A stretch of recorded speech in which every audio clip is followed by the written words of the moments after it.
Hey there, oh there, you're listening to Super Tool Shed, the only podcast on the internet where even bronies hate bronies. I'm Bennett the Sage, I'm joined by Mark the Engineer, and today is an episode about a near and dear subject of mine, brony whining. Just minutes ago, an open letter came by my internet desk addressed to one of my co-workers, Jesuit Taku, detailing and angrily deconstructing her well-known vitriol for the fandom. And Lord knows, I can't pass up a chance to give the bronies a slap on their cloppers. But first, the pleasantries. Mark, how have you been? Strange things are happening to me. Please tell me you're not going to sing anytime soon. No. Currently on the road to Zenkai-Con. I was running down a problem where I was trying to figure out why it is that despite an alignment and a bunch of new steering components, my car was drifting to the right and snapping to the left. Which I found out that I had forgotten that the last time I replaced my ball joints, which lower ball joints are very important, kids. Make sure that you check them. If you turn your wheel and your wheel starts squeaking, you probably need new ball joints. Or an entirely new steering rack, give or take. Your mileage may vary.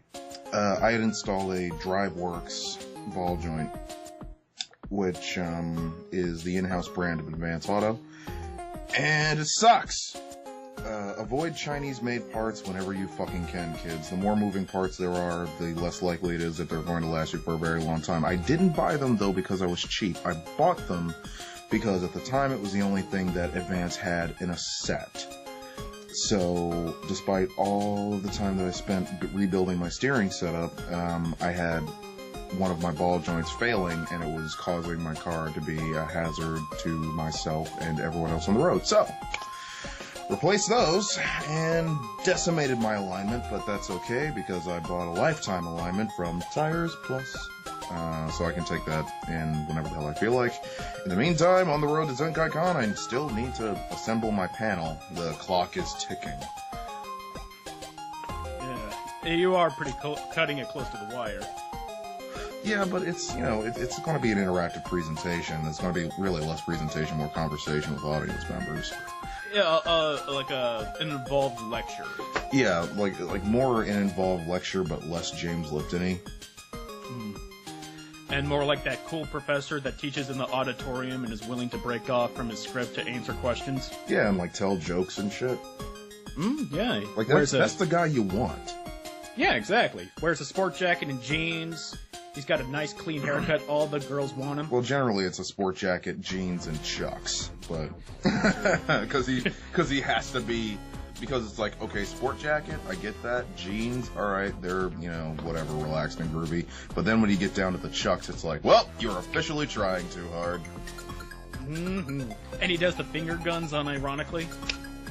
No, I still think he's cool. Like, he's got that Doctor Who sort of vibe, but when he puts on the chucks, it's like, wow, dude, that's trying a little bit too hard. But yeah, that's the kind of panel that I want to do.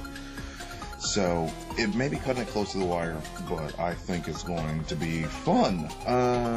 It's going to be Saturday night at Zenkai-Con, at 9:45 until 11:30, I think. And we already talked about what it is I'm going to do as soon as the clock strikes 10. Bennett, would you please? You're basically going to remove the self-filter. Yup! I didn't know there was any regulations when it came to the time when it comes to language. Generally speaking, you don't want to they always have the after midnight panel because we know all the kids are asleep, except they're not. They're in the rave and they're taking drugs and there's nobody to chaperone them. I don't know what conventions you've been going to. Any of them? I don't know. When I went to FanimeCon 2 years ago. Yeah, there were raves, but I don't know. If you've ever been to a nerd rave, it is one of the saddest things you'll ever see because there's a group of people dancing on the dance floor, but then there's this entire thick ring of people just hugging the wall surrounding them.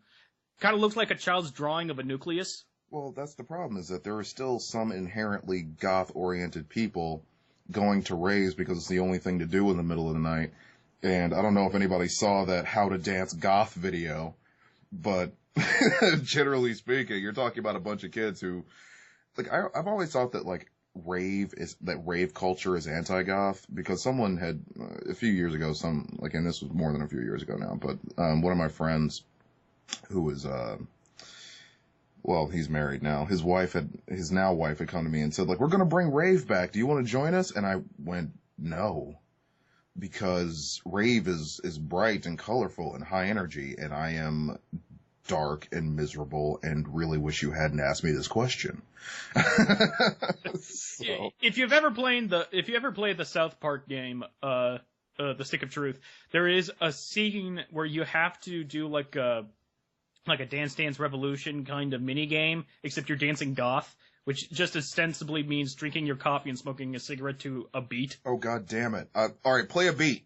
I'm smoking my cigarette and drinking my coffee right now. Boom, boom, boom, boom, boom, boom. Drop the beat, Bennett. Drop the beat. And then throw in some synth. No, that weird like theremin synth. I can't do that. My voice is. Like, yeah, that's why those kids are against the wall. Speaking of Fanime, I've just been confirmed that my video shows are on the schedule. So if you have yet to register for FanimeCon at San Jose Convention Center at San Jose, of course, on Memorial Day weekend, you should go ahead and do that right now. You will definitely not going to miss this. The world premiere of a new anime bandit that is only going to appear in cons. So if you want to be there, you gotta be there. But other than that, I'm still beaming from the movie I saw with Gabe yesterday, which was a movie called Under the Skin. And which is really, when I saw the trailer for that, because that's the one with Scarlett Johansson and she's like reaching the maximum of human potential, right? No, that's Lucy. Oh, okay. Is Under the Skin the one where she's like weird chimera chick or something?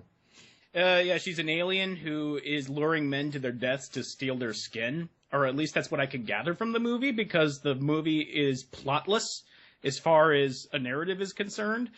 And the reason why, alright, I came for the naked Scarlett Johansson, and she is hella naked in this movie. But I stayed because it's one of the most unintentionally silly movies I've seen in a long, long time. And I've seen Winter's Tale. I thought I would not see a sillier movie this year, but nope.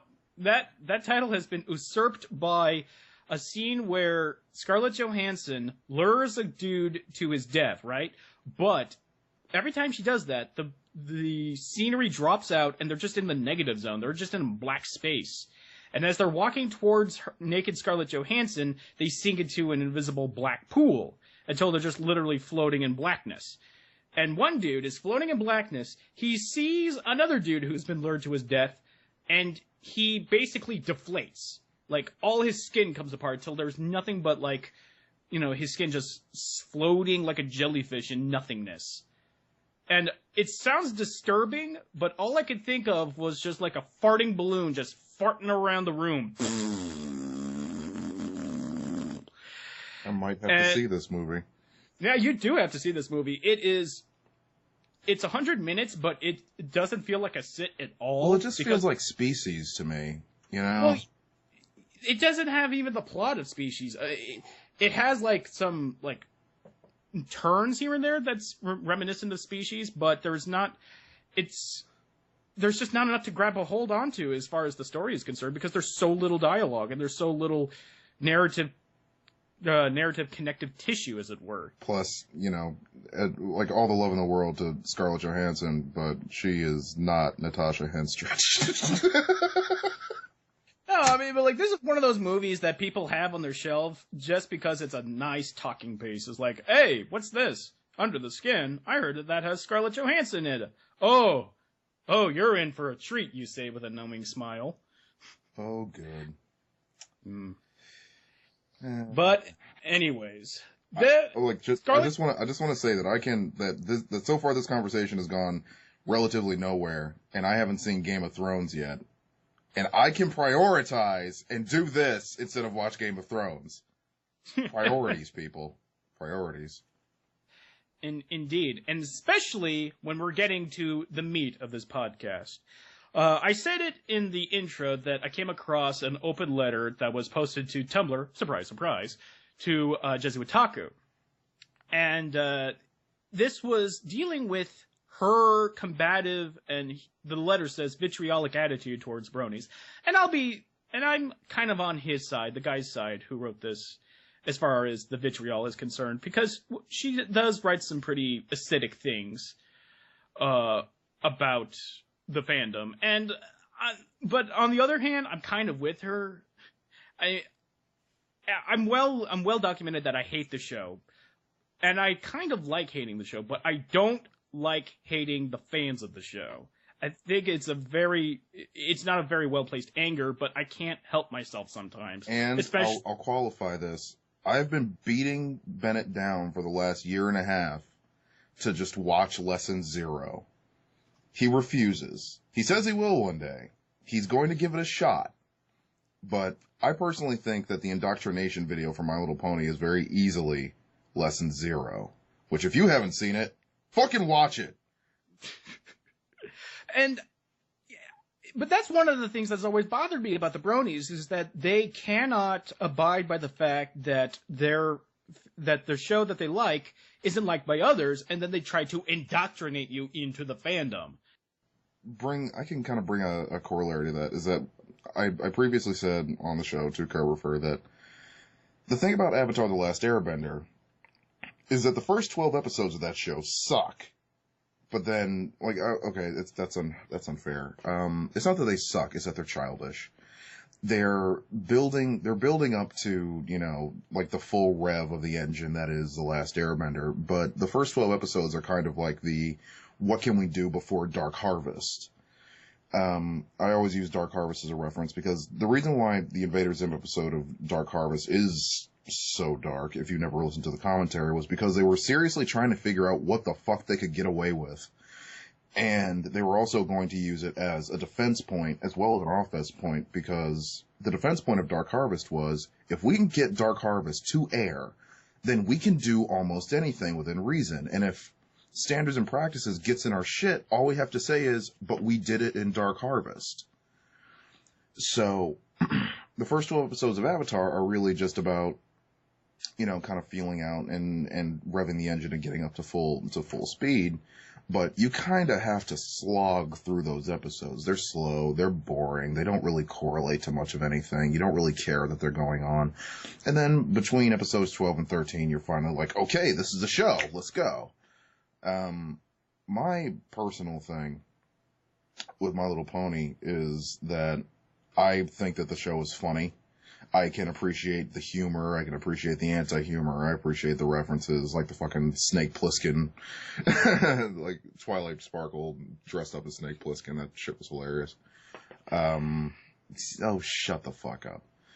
But the first episode that I ever saw, because I finally, because I was away from, I was avoiding it like the plague, and it's like, I'm not gonna fucking get nailed by this shit. And I was flipping through channels at like 6 a.m, and it was on, and it was Lesson 0, an episode that is entirely about making fun of the nature of children's television, which we've all watched. The idea that you can't possibly learn a life-affirming lesson every fucking day and how it drives an OCD pony insane. Like, okay, yeah, I can get behind a show that can make fun of that sort of shit. So that's why it is that I tell Bennett, it's like, look, dude, I know you've watched like 3 or 4 episodes, but you haven't seen Lesson 0. Just watch Lesson 0. If you don't laugh after that, then it's over. But the problem is that now there is so much hype, it'll never live up to the expectation. And there is no such thing as giving it a fair shot when you genuinely hate it. And I am okay with that. And it just sounds to me like when you say, like, oh, just watch this episode, that it just, to borrow a phrase, it just sounds like a one-trick pony. It has one good episode. I could name you other episodes that I found infinitely funny, but I just think that Lesson 0 is the absolute, like, it is just full-on concentrated fuck children's television type of episode, and that's, but that's my opinion.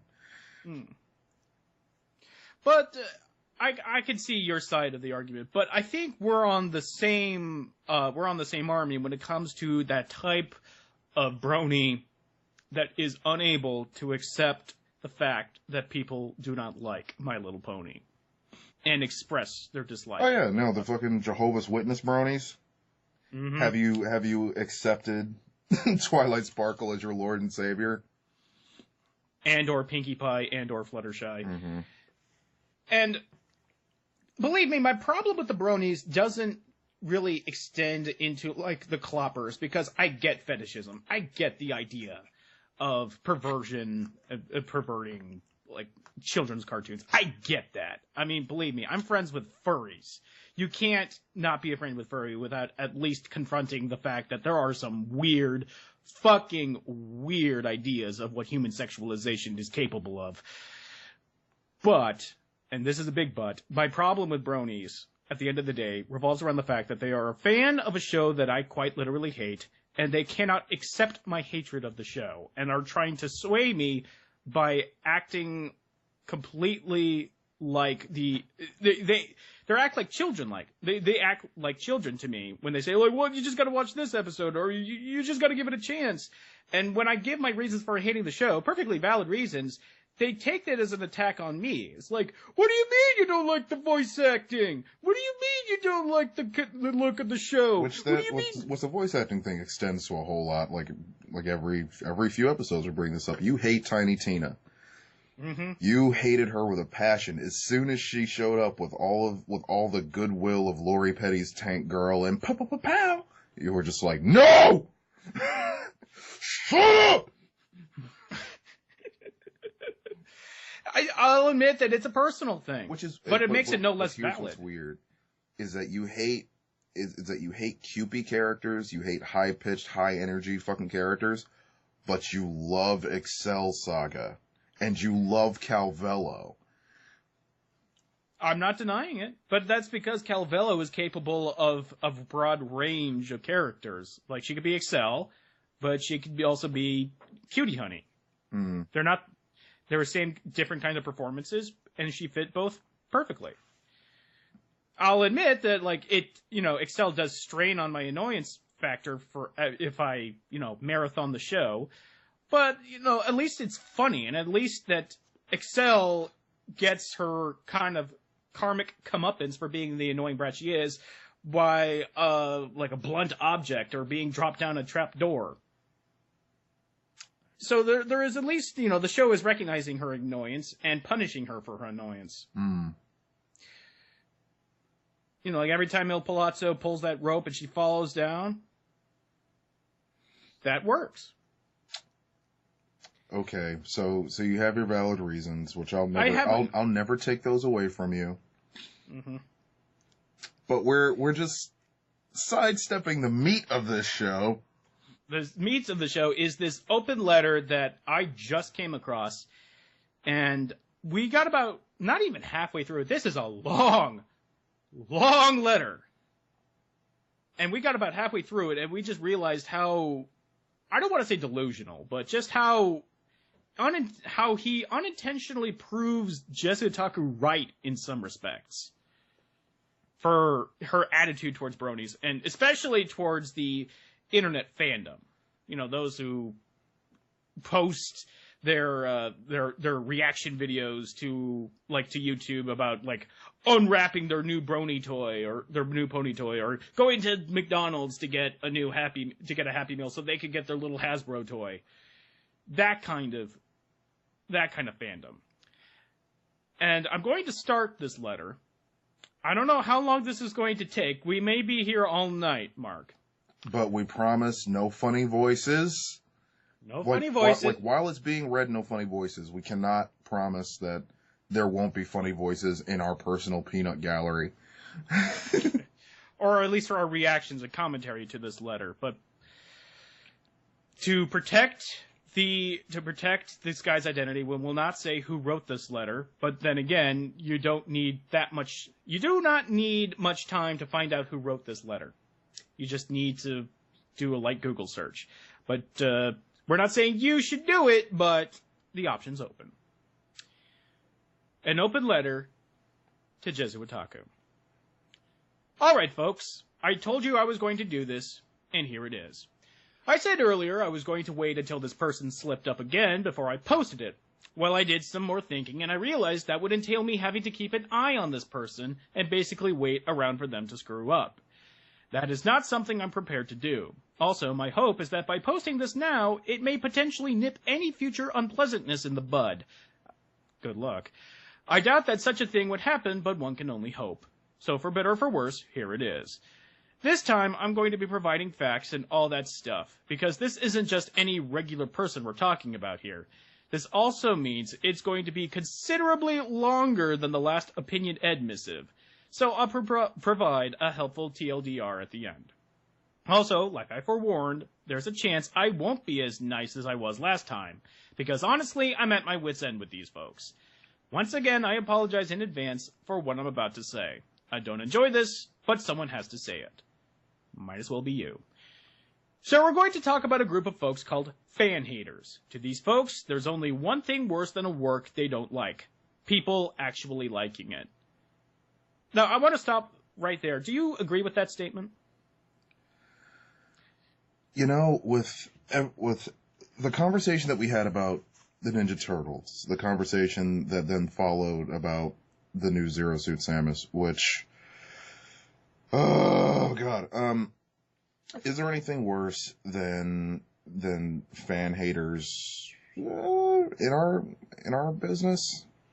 I don't necessarily think so. I mean, it creates dialogue, but if that dialogue's one-sided, then what's the point of it? You know, like, it's why go out of your way to be like, people who like this thing are dumb? Now, that sounds strange coming from me, but we're talking about an opinion. We're talking about people who are pretty much like spewing venom from a non-enlightened place. I hate Nintendo because I've been a gamer since I was 6. I hate Apple because I've been using computers since I was 6. And I've sampled everything that's out there, and I hate the things that I hate because I have a strong baseline for why it is that I hate them. And then when someone comes to me and says, well, Nintendo does this and this and this, or Apple does this and this and this, I'm like, well, okay, but that's a fraction of what's available in terms of quality. So you can't possibly hype to me something that is of low quality as high quality when I know the truth. And then that one guy becomes 2, that 2 becomes 4, the 4 becomes 8, and it's this exponential cacophony of fucking noise of people who are trying to convince me that something that's bad is good and that I'm in the wrong for not liking it. And then you have your indoctrination problem where it's like, you will like Apple. No, I won't. Because to this day, there has not been a single Apple product that I have fucking I've laid money down on the counter for. I bought a Zune when it came out, and it's still working. Which iPod are you up to, motherfucker? You know, like, that's, like, my 120 gigabyte Zune still works to this day in my car, happy with it. And when it breaks, I will fucking swap to my Android phone. I will just do fucking cloud streaming directly from my computer, from my Android phone. But I will never, ever, ever fucking go the route of Apple. Now, I've used plenty of Apple products, but I don't like Apple people because Apple people are fucking lazy. And Apple makes them lazy because Apple's whole thing is like, well, computing should be friendly and easy. No, it fucking shouldn't. Computing, like, when you try and make computing easy, you dumb it down. When you dumb it down, it has fewer features. When you try and consolidate features, you're just looking in a big box of bullshit for one thing, when over on the PC side and on the Linux side, we can just cherry pick that whenever the fuck we want.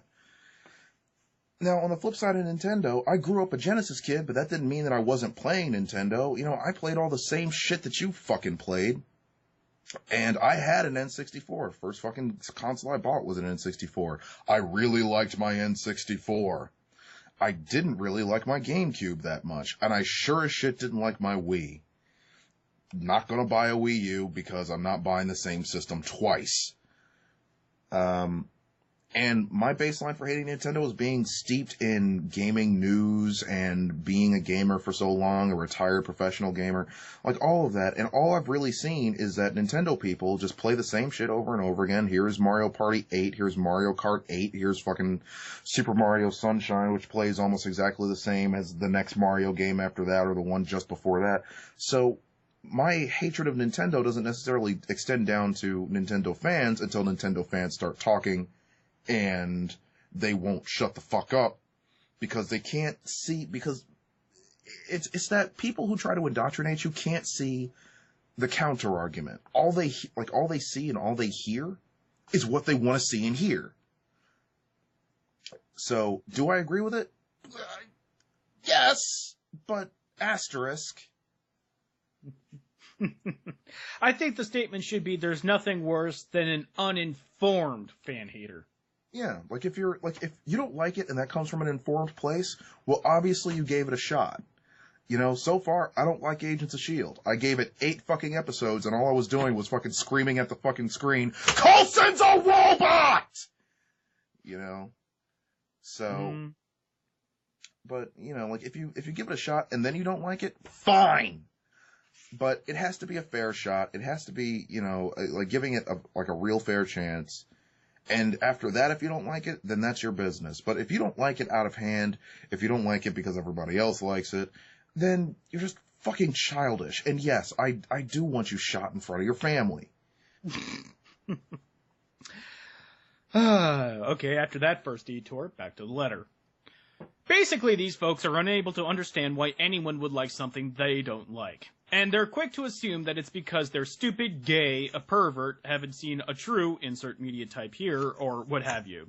They also frequently group all fans of said work into some sort of hateful stereotype, and if they ever come across anyone who doesn't fit in said stereotype, they'll hand-wave it away by calling them not a real fan, or something of the like. For some examples, I shall speak from experience. Once upon a time, I was a big fan hater. There were quite a few works that I did not care for, and I thought that their fans were idiots for liking them. Now, granted, I may have seen it as totally justifiable in the cases of some works, like Twilight or Call of Duty, but the fact remains that it was still wrong for me to have this mindset. No, you aren't. Tryhards and Call of Duty lights are the worst people. Yep, throw Madden people on top of that. You were entirely right for hating them, okay? You were entirely right for hating them. Don't beat yourself up, alright? It's alright. It's okay. Why was it wrong? Because in the end, I was bashing people over something that they happened to like. The thought that people actually enjoy different things, and thus could literally enjoy any type of work, had not occurred to me. Not long after I joined the Brony fandom, I made a conscious decision that I was going to do away with this attitude. Keep in mind that this was 2011, and both the show and fandom had not become the juggernauts they are today. And Bronies were still seen as basically the new butt monkey of the internet. I didn't even know that nobody had taken up that mantle of butt monkey since then. Nope. 3 years later, they're still the internet's favorite butt monkey. I mean, can you even think of a more favorite target of the internet hatred than Bronies? Has there ever been an audience? Furries. Worse than... Even furries never got this level, or at least this massive target painted on their backs. I don't know. The next thing will always come along. But for now, yeah, Bronies have the fucking crown. Basically, I recognized that I was putting myself into a position where I was going to be attacked by fan haters, and I was going to see firsthand what it was like for the fans that I previously berated and attacked for enjoying works that I didn't care for. That's when I realized that being a fan hater accomplishes nothing but making yourself look bad. No, it doesn't, as long as you're informed, as we've established. It would have felt good, yes, to give them a taste of their own medicine, but I realized that it would have done nothing except make me and my fandom look bad, not to mention contribute to a circle jerk of vitriol. So nowadays, I tend to view fan haters in a negative light. The fact that even today, in the year of our Lord, 2014, woo! Year of our Lord, he's busting out the Christian methodology. Hey, citizens of Equestria. In the year of our Lord, 2014. I'm sorry, guy who wrote the letter, but when you say "in the year of our Lord," that's a freebie. Mm-hmm. People still can't just accept the fact that everyone likes their own things, and they feel the need to attack someone because they belong to a fandom is just amazing to me. Now, here's the thing that I've always that's bothered me about, especially internet bronydom rather, is the broad range of the use of the word attack. Very, very broad. There's a world of difference between saying this show sucks or like what the fuck do you like the show for to I will fucking find you and kill your fucking dog if you don't give up this fucking pony shit. Yeah, it's not like anybody's trying to strap anybody to a fence or anything, take their shoes and leave them for dead. But still, yeah, the word attack is kind of broad. But then again, you know, like anything that is designed to make you feel bad about the things that you like, I think can constitute the word attack. I think it supports the word attack. And bronies are definitely 24 hours a day under attack. Mm-hmm. But declaring your allegiance on one side of the fandom or another always comes with it the prospect of being attacked by this definition. If you don't like the show, then bronies will attack you for not being able to see the genius for the show it is. If you say you are liked it, like by the other side are going to attack you for being, well, a gay pony fag. I mean, to quote. So there's literally no side you could win. There is no side you could take that which you are immune from all forms of attackdom by this definition. Yep. So the answer is grow some balls. Defend, like, see, this all comes down to non-confrontational culture. Of course, we as a culture would prefer to not fight, not argue, not debate. We would prefer it if everybody just agreed with everybody. But sometimes you gotta fucking take a stand and be like, no, I like this thing. And I will beat the shit out you if you fucking say another word. You know, like that's... Sometimes you have to own your opinion. Yeah, you really do. You have to stand behind it. Like, it's one thing to be, like, anybody can say things. You know, words are fucking cheap. Especially on the internet. The economy of words on the internet has tanked. So, it's easy to fucking say whatever the fuck you want, especially in the information age, but it takes courage and balls and research and absolute surety that you know what you're talking about to defend that point, which is harder, and people don't necessarily want to do it. They just want to spout shit, and then they start with base fact, that's wrong, you're bullshit. Secondary fact, that's a little bit less wrong, but it's still wrong, and you're a faggot. You're a faggot! And that is...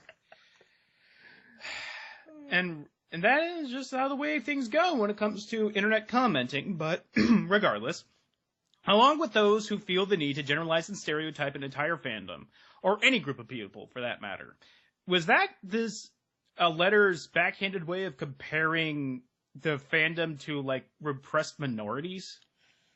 I mean, like, when he says, or any group of other people for that matter, what groups is he specifically talking about? Well, well, first off, I mean, the fandom is very gay friendly. You could very easily say that it's about the impression of gay people. I mean, is it about the impression of gays and minorities and shit like that? I mean, you can read into it that far. Is that the intention? Well, without having the guy sitting here right next to us, we really wouldn't know. So I don't think it would be fair to kind of assume just like, don't you dare try to qualify this! I know, but, like, you can't read that statement without thinking that he means, like, minorities, he thinks people, like Jews, or, you know, black people, or any other group of people. The language is used, but, you know, I'll let that go. It's one thing that it's just random internet users doing this. You can't avoid ignorant or hateful people, no matter where you go. But when it's a contributor to one of the largest online entertainment sites, then it becomes a problem. I am referring to Jessie Wataku, a reviewer for That Guy with the Glasses. For those who don't know, Jessie Wataku is a female reviewer who mainly focuses on anime and occasionally some video games. She can be found under the Inked Reality part of the site, and she's done reviews of shows, Let's Plays, live streams, and even dramatic readings. Let's put a pin in that for a second. Now, why do they feel the need to qualify the fact that hope is hope? That's what I thought was weird too. Like, why does he feel the need to qualify her as a woman? And maybe it's because I don't know, because okay, trying to get into the mind of this person, like, you're a girl, you should like the ponies.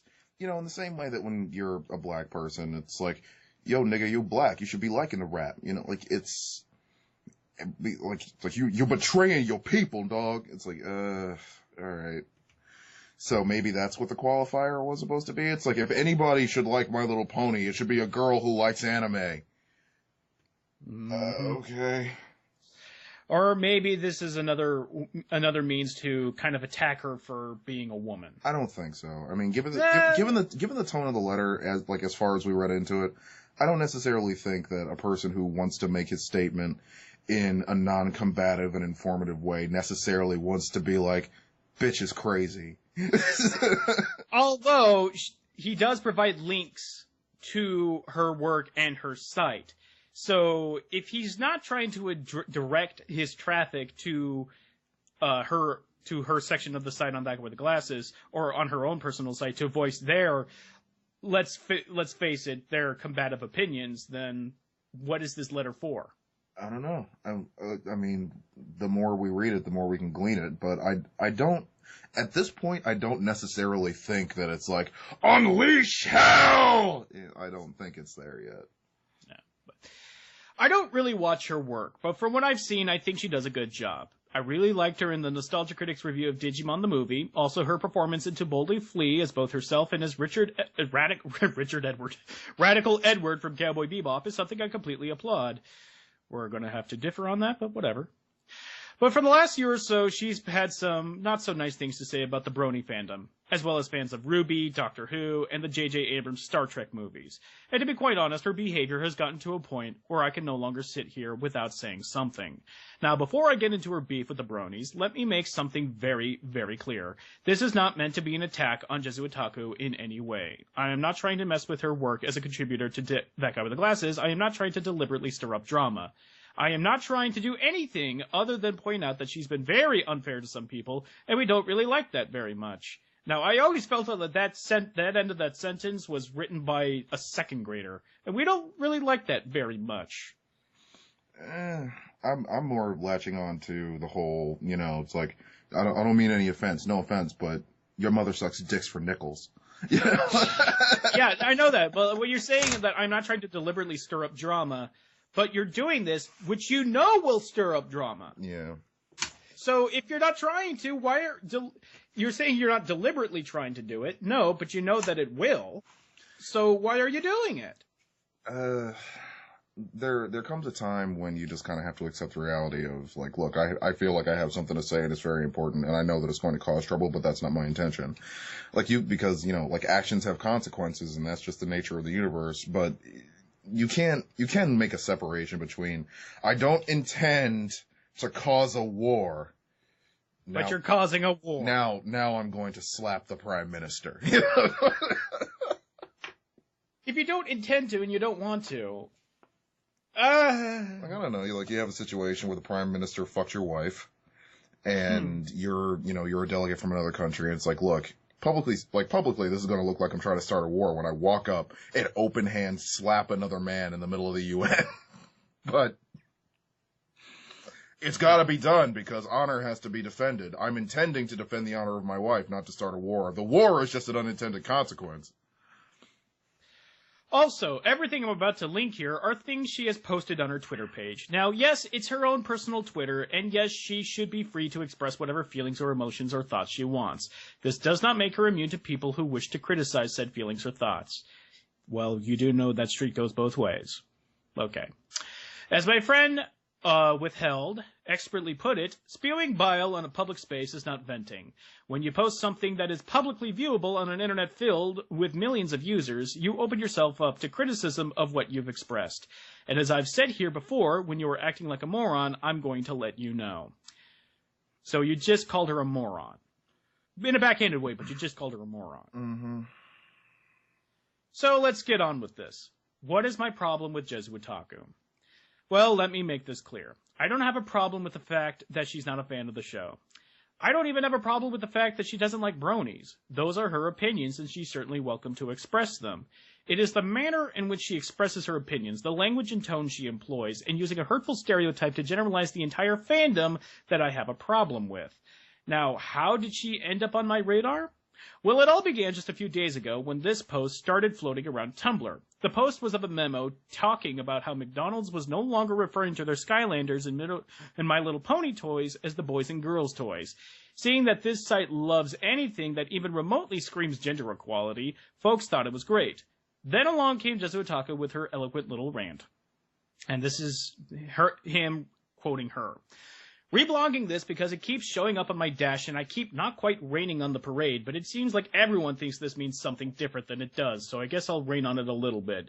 I'm afraid this motion has nothing to do with conquering the gender binary or whatever Tumblr is really happy about to be reblogging it so heavily. It's not about making little children feel like they could get whichever toy they prefer. It'd be nice if it was, but I'd be shocked if that was the case. No, the girl toy here is a My Little Pony, which means that the real reason for this notice is that a bunch of bronies, as there are bajillions of photos and videos of them doing, are coming into fast food restaurants and buying several Happy Meals. They threw pissy fits when asked if they wanted a boy or girl toy, insisting that My Little Pony isn't for girls or whatever. Again, only saying this because of overwhelming evidence that bronies do this shit. Management eventually has enough of it, asks employees to just ask if people want Skylanders or My Little Pony, so they don't want to have to be any more disgusted bronies getting mad at their precious fandom is targeted at crappy dumb little girls. So the short version is, this little paper unfortunately means the exact opposite of what you think it means, socially speaking. It was put up because grown-ass men get all pissy when it's suggested that they like a thing for girls. Now, I could see her anger at this. That there might be a positive outcome from this, but it's not for a positive reason. And the negative reason that this came about may speak to a deeper issue than just calling them My Little Pony toys and not calling them boys and girls toys. That's just like a band-aid for the issue, as far as the gender binary is concerned, or at least what Tumblr thinks is the gender binary. They think that by calling it the name of the toy instead of like the boy toy or the girl toy, that there's some form of equality, but what that's really saying is it's negative to want female things. That has not been fixed. That's the real meat of the issue here. Is it wrong to like girly things if you're not a girl? And the answer is no. No, because men still buy Corvettes.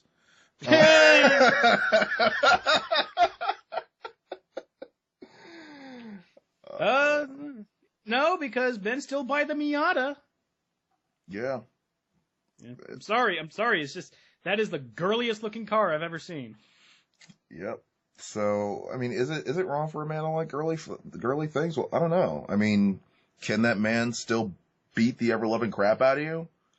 Can they still, fucking do electrician's work or plumber's work or, or be a mechanic or do the things that are inherently manly? Is it okay for men to like flowers?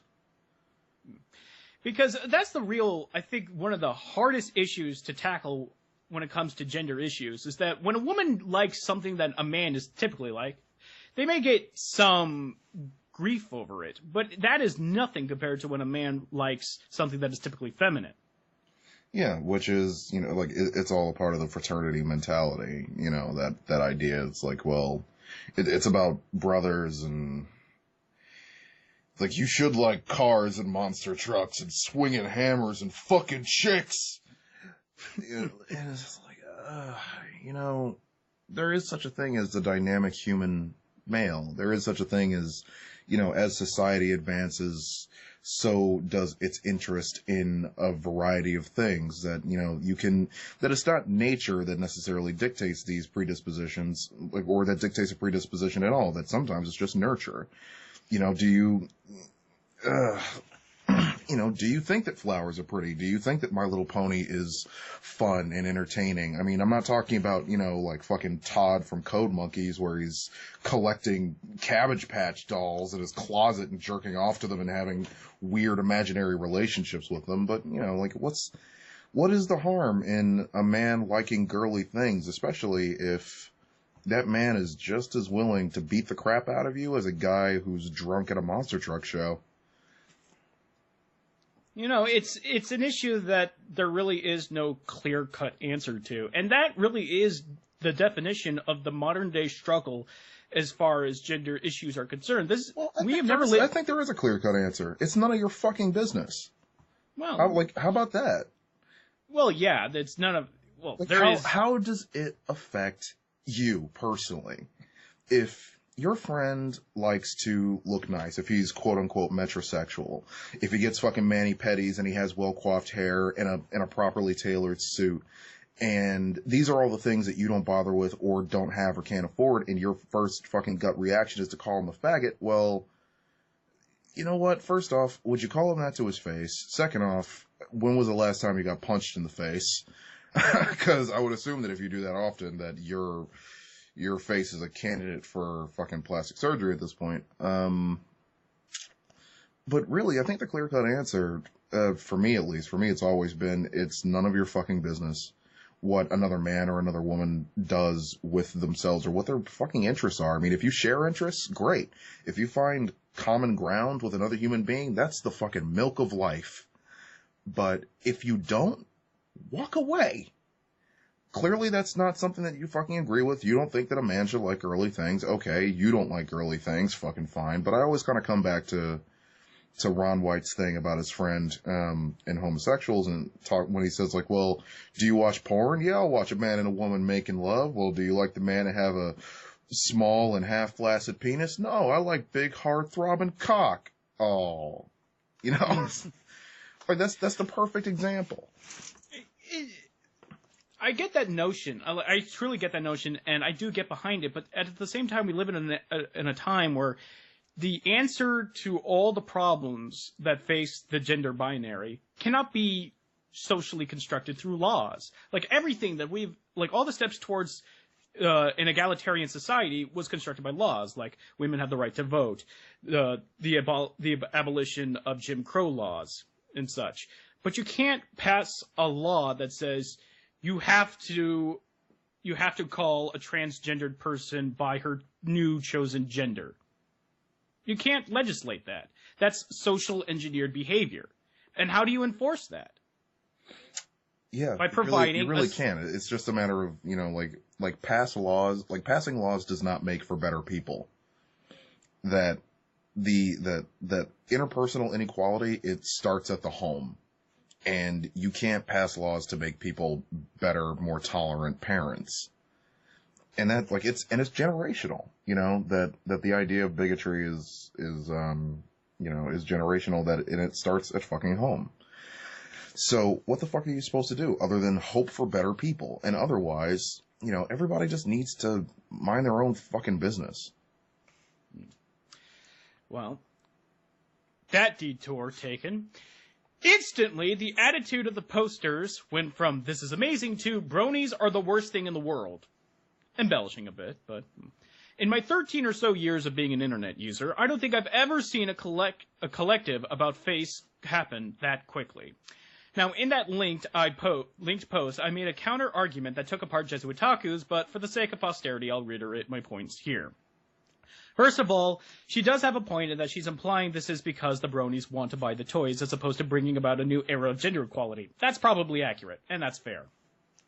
But if the overall outcome is still a good thing, who the hell cares about who brought it about? I mean, saying this is a bad thing because bronies apparently caused it is like saying America's push to give its citizens universal health care is bad because Democrats mandated it. Well, You're deliberately... Republicans think it's bad because Democrats mandated it. That and his Year of Our Lord bit, it just kind of illuminates this poster's background, as it were. You're deliberately discounting the fact that something good came out of this because the group you hold responsible for it is one that you don't particularly like for some reason or another. Now, let's look at this quote in particular, which means that the real reason for this notice is that a bunch of bronies, as there are bajillions of photos and videos of them doing, are coming into fast food restaurants and buying several Happy Meals. Well, can I ask for this? Can you provide actual evidence that this happened? Look, I'm not entirely discounting the fact that this could have happened. I mean, let's be honest. There are bronies who, like quite a few folks here on the internet, may not have good social skills. So I'm not going to discount the possibility that, yes, maybe there was a case there where a brony went to get a toy and threw a hissy fit because the poor soul behind the counter called it a girl's toy. It's possible. But you can't provide any evidence for this besides your own word. You can't give us one of these supposed bajillions of videos. You can't even give us a picture. I mean, if there really is, as you put it, overwhelming evidence that bronies do this shit, then surely it wouldn't be hard for you to find some documented proof of this, right? I mean, are you telling me that you have to back up this claim is your own word? My god, Jezu Otaku, you're a goddamn critic. When you post your videos on TGWTG or elsewhere, you just don't sit there in front of a wall and say, this show is good, bad, because I say so. You actually back up your statements with clips or pictures or quotes or whatever you need for the work you're reviewing to support your opinion. Are you really telling me that after years of doing that, you expect us to just take your word for it? Now, am I saying that every time she talks about anything on Twitter or Tumblr, she has to back up every word she says with evidence? No, just things that you take offense to, apparently. No, I'm not saying that if she tweets, it's a sunny day outside, she has to give us a picture. No, like I said, just contentious issues. But when you are accusing a group of people of behaving in a certain way, you make sure you can back up your claim with facts. Just like it would be unfair for me to say there's tons of evidence that anime fans can jerk themselves off with dakimakuras, whatever those are, without providing any sort of evidence. It is unfair for you to say that there's a bajillion pics of bronies throwing hissy fits without providing any of this evidence. Now, I actually did go to YouTube and researched for bronies at McDonald's to see what came up. In fact, here are the results I got. Would you like to know what the videos are of bronies at McDonald's? We have a group of them singing the theme song, someone trying to buy the toys and only finding 2 were available, one brony's quest to get all 6 toys. One of his methods to accomplish this is buying multiple Happy Meals. This isn't exactly a recommended tactic, as there are simpler and cheaper methods to get all the toys as described in the EQD article linked below. A quick review on the toys, which also describes an alternate way of bronies to buy them. Now here is the corker. This one is perhaps the strangest one I found. We have a brony ordering 100, count 'em, 100 apple pies. At first I thought it was to get a Princess Luna toy, but it turns out it was to make a sort of fort for his Princess Luna plush. Once again, this is not a recommended thing to do when you're ordering from McDonald's for any reason, so I don't suggest anyone reading try this. Now I ask you folks, of these videos I have linked you here, do any of them showing the bronies being man-children? Yes! Fucking yes! There's a video of a bunch of bronies singing the theme song at a McDonald's. One who probably wasted a good amount of food trying to build a cardboard fort for his fucking toy. You try to tell me that's not childish shit.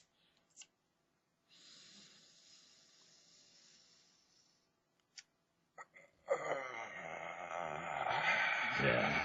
I got nothing. I really... I mean, I have seen... Bennett, I have seen all manner of immature behavior. I've seen social awkwardness in a way that would just make your fucking skin crawl. I had posted on Twitter saying that awkward people are going to be awkward, and maybe your approach should be to simply be warm to them and make them feel less awkward, as opposed to your set menu approach of being dismissive and cold to them. And that's because, you know, when some guy walks up to me at a con and he just wants to kind of strike up a conversation based on something that he heard me say on a panel, or if he happens to recognize me, you know, I'm walking by and he's like, oh, you're the engineer, I really like Anime Abandoned. Or, you know, like, you're the engineer, I really like Super Tool Shed, or whatever. And usually they catch me when I'm, like, on my way to get a cigarette or something and I don't necessarily feel like talking. I don't just go like, yeah, that's nice, fuck off. You know, I sit there and I have a conversation with them, and no matter how hard it is to hold up that conversation, because, you know, a conversation with an awkward person is a really difficult thing to have. They're not conversationalists by nature or trait, but I still try. I still try because I still believe that, you know, if I were that horribly awkward, I would want someone to at least try to have a conversation with me when I, you know, come out of my comfort zone and start a conversation with relatively a complete stranger with whom I have next to nothing in common. But there is something that is, there's a level that's like beyond the fucking pale. You know, a bunch of bronies going into a fucking McDonald's and starting to sing, and then you wonder why it is that people take shots at you. We have video proof, alright? Do that shit at BronyCon. Do it when you're surrounded by bronies on all sides. With a bunch of people who can fucking join in, and the birds can fucking tweet, and the rabbits can hop by, and everybody's fucking happy to sing the theme song, to sing fucking Smile, and to sing the fucking pet song, and what the fuck ever. Do that in a space where there are people who would appreciate the fact that you are doing it in that space. But do not, under any circumstance, do that shit in a Walmart, a Burger King, a McDonald's, a Wendy's. Like, don't do it in a place where you are clearly going to be fucking bothering people. And you can't justify it by saying, it's like, well, people fucking, you know, freak out in public places all the time and do weird shit and have completely inappropriate conversations with their boyfriend who's cheating on them and bullshit like that. It's like, yeah, but that's their issue. And that doesn't make it any less shitty for a public experience. You know, like, I don't like taking public transit because you just run into all manner of inappropriate behavior. I was on the trolley last week and headed in towards the central Philadelphia, and there was this woman in the back of the trolley pretty much just going on and on and on about, to her current boyfriend, about how he cheated on her and how he is treating her like shit for spying on him to the point where she found out that he was cheating. And I didn't want to know any of that information. I really didn't. But she felt it necessary to have that conversation in public. She prioritized the importance of this conversation, that it was perfectly okay to have in public. But it's not okay to have in public, and it's most certainly not okay to have in public when you're fucking screaming at the top of your lungs. You're disturbing people, and you're cluing people in onto how fucked up your life is. And no one really wants to know, because we don't care about you. We're not going to fucking run into you ever again. And that might be your justification for doing it in the first place. But the fact is that for at least half an hour, you are a bad/weird point in someone's day. Bronies singing fucking songs in public, in places where they shouldn't be, is not going to brighten someone's fucking day. You can't fucking run down the street with a bunch of your friends singing Smile and thinking that it's like, that real life is like Equestria and everyone's just going to fucking join in with you. It's not going to fucking happen. You are a public disturbance. Do any of them showing the bronies being man-children? Do any of them show the bronies throwing a hissy fit? Well, that one, I grant you, they didn't. Do any of these videos show anything other than fans who are just trying to get a toy that they want, or an insane amount of food, and for the most part, behaving in a normal way? Not in a normal way, no. No. I mean, the guy who wanted to buy all the toys in the second video was pretty cool about it. He clarified that he only wanted one of each instead of every single one they had. And when it turned out only 2 were available, he was cool with it. The McDonald's employees even commented that they never saw a guy buy a pony toy before. He just shrugged it off, saying, well, you have today. He didn't go into a long-winded dissertation about how the show isn't just for girls, or cry because they were poking fun at how odd the situation was. The guy who reviewed the toys? Well, we didn't see how he ordered them, but I'd like to think he didn't make that big a deal about it. Hell, he even tells bronies about how to buy the toys without ordering a Happy Meal. The guys singing the theme song? They're just having fun. I mean, is that really so different from any other group of people breaking out into song at random? I think we already established it is. First off, he thinks that breaking out into song is normal. Like we live in a Busby Berkeley musical. So, whatever credibility that he may have had with us is sort of spiraling downwards. And you'll notice that they're still subdued about it. They aren't making a big scene. The guy going around trying to buy the toys may have made some mistakes, namely ordering multiple Happy Meals and not asking beforehand which ones were available so he wouldn't end up with 5 rarities. But he was still having a lot of fun doing it, and for the most part he behaved in a calm, respectful way. The only video that I would call weird out of this batch is the dude buying 100 apple pies for his Luna plush. You would, huh? But at no point in the video did he mention he was buying all of them for his Alicorn Princess of the Night. In fact, it wasn't for the title of, or for the fact that he showed the plush at the end. I wouldn't have known if this guy was a brony. You could literally have made this guy a fan of anything and the video would have still been the same. Still would have been fucking weird. Also, on a personal note, the video came off to me as more of a hilarious than strange, but I understand it's still not an appropriate thing to do in most cases. You think? Either way, these videos are a far cry from showing bronies as whining man babies. No, they aren't. You all can take a look for yourselves at my results, but the relevant videos ended up after about the second page. Either way, if you find one of these supposed bajillions of videos of bronies throwing a hissy fit at McDonald's when trying to buy a toy, please let me know. I'd be very interested to see them. Now, a word about the Equestria Daily article, a site Jesu Otaku so eloquently described as the biggest brony hive. I have serious doubts that Jesu Otaku actually read the article. Nowhere does it say anything about the McDonald's policy change. All the article is doing is telling folks where and how to buy these toys and the proper etiquette for doing so. Now, some people are upset over some of the phrases that the article uses, like so. McDonald's workers don't care about some 15, 30-something walking in to buy some cartoon horses. If anything, it will be a refreshing experience to see someone from their generation. Do you know how many screaming kids they have to deal with every day when bronies came in and wiped out their stock of Lunas an hour earlier? A calm, collected individual such as you is a glorious light in a sea of darkness, or brown in the case of the ball pit at some restaurants. Yuck. And some bullet points here. Take your sunglasses off. Seriously, don't wear those indoors. Don't brush your ponies at a table. Wait until you get into the car. All right, the fact that they have to list them off is reason enough. Don't force them to watch an episode on your smartphone. Oh, are people actually doing that? Of course they are. Ugh. McDonald's employees are super busy, and they already missed my burger patty with the cheese square and bun 90% of the time during creation. Don't make that 100%. Only gangsters wear a fedora to McDonald's. Can we edit that to only douchebags wear a fedora to McDonald's? Or anywhere?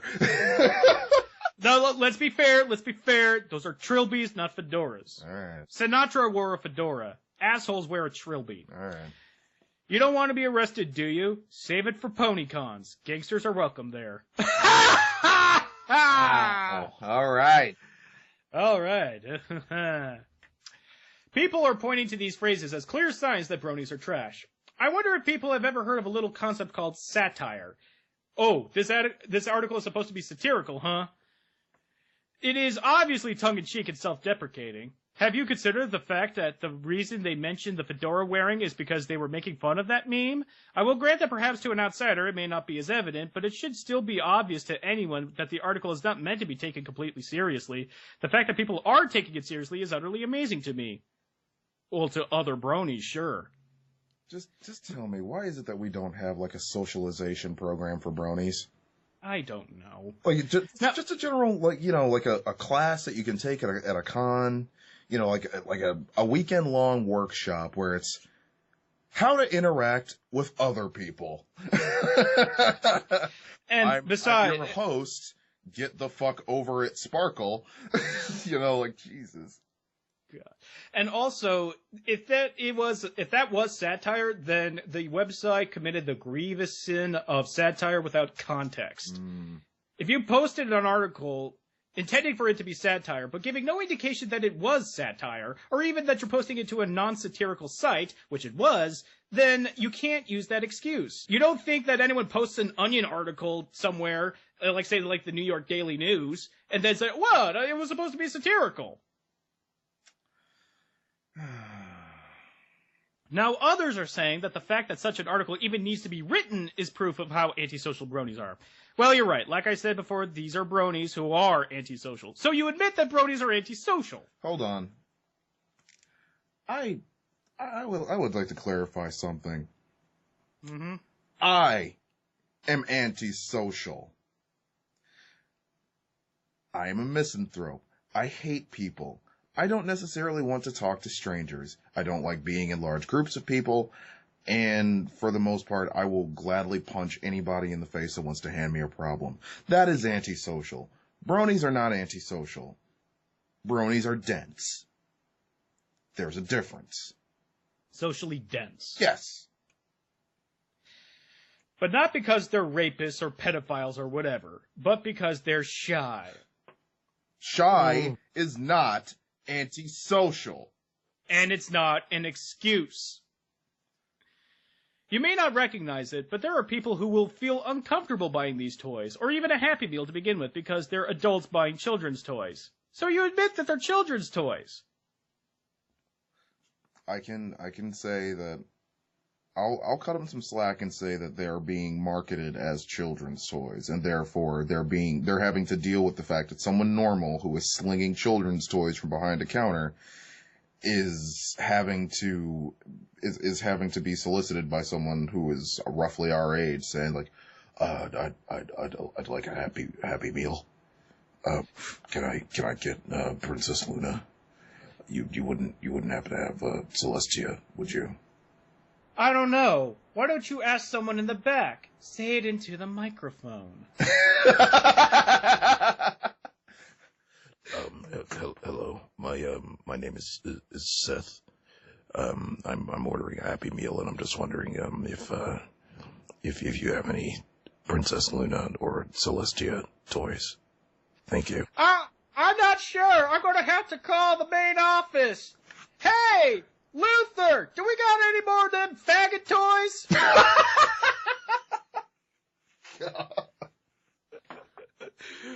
And notice, I did not use the, excuse me, my name is Seth, and I'm looking for a Celestia or Luna toy. No, I gave the dude a deep voice. Like he's whispering. Like just the stage whisper voice, because, you know, I'm doing this for you, bronies. You'll never sound as cool as me, not a single one of you. So, I did that for you. That's going to raise some eyebrows no matter how you look at it. And there's people in this world who are so insecure or socially inept that they are literally scared of doing something as simple as buying a toy from McDonald's. I would know, I once was. It took me years to work up the courage to do something as basic as order food from a fast food counter. Wow. But here's the thing, you got over it. No reason why they shouldn't be able to get over it. So I know for damn sure that there are other folks in the world with similar challenges. At any rate, all this article is doing is giving some pointers to folks who may just be wondering how to get their hands on these toys, or just plain scared of doing it regardless. Well, is it satirical or is it informative? Which is it? And it's presented in a lighthearted, humorous way. Oh, my mistake. It is not any sort of indicator as to how vile or disgusting bronies are, and anyone who says so is just looking for a reason to be offended or angry. Well, alright. If you want to go the satirical route, what are they satirizing? The fact that bronies are this way?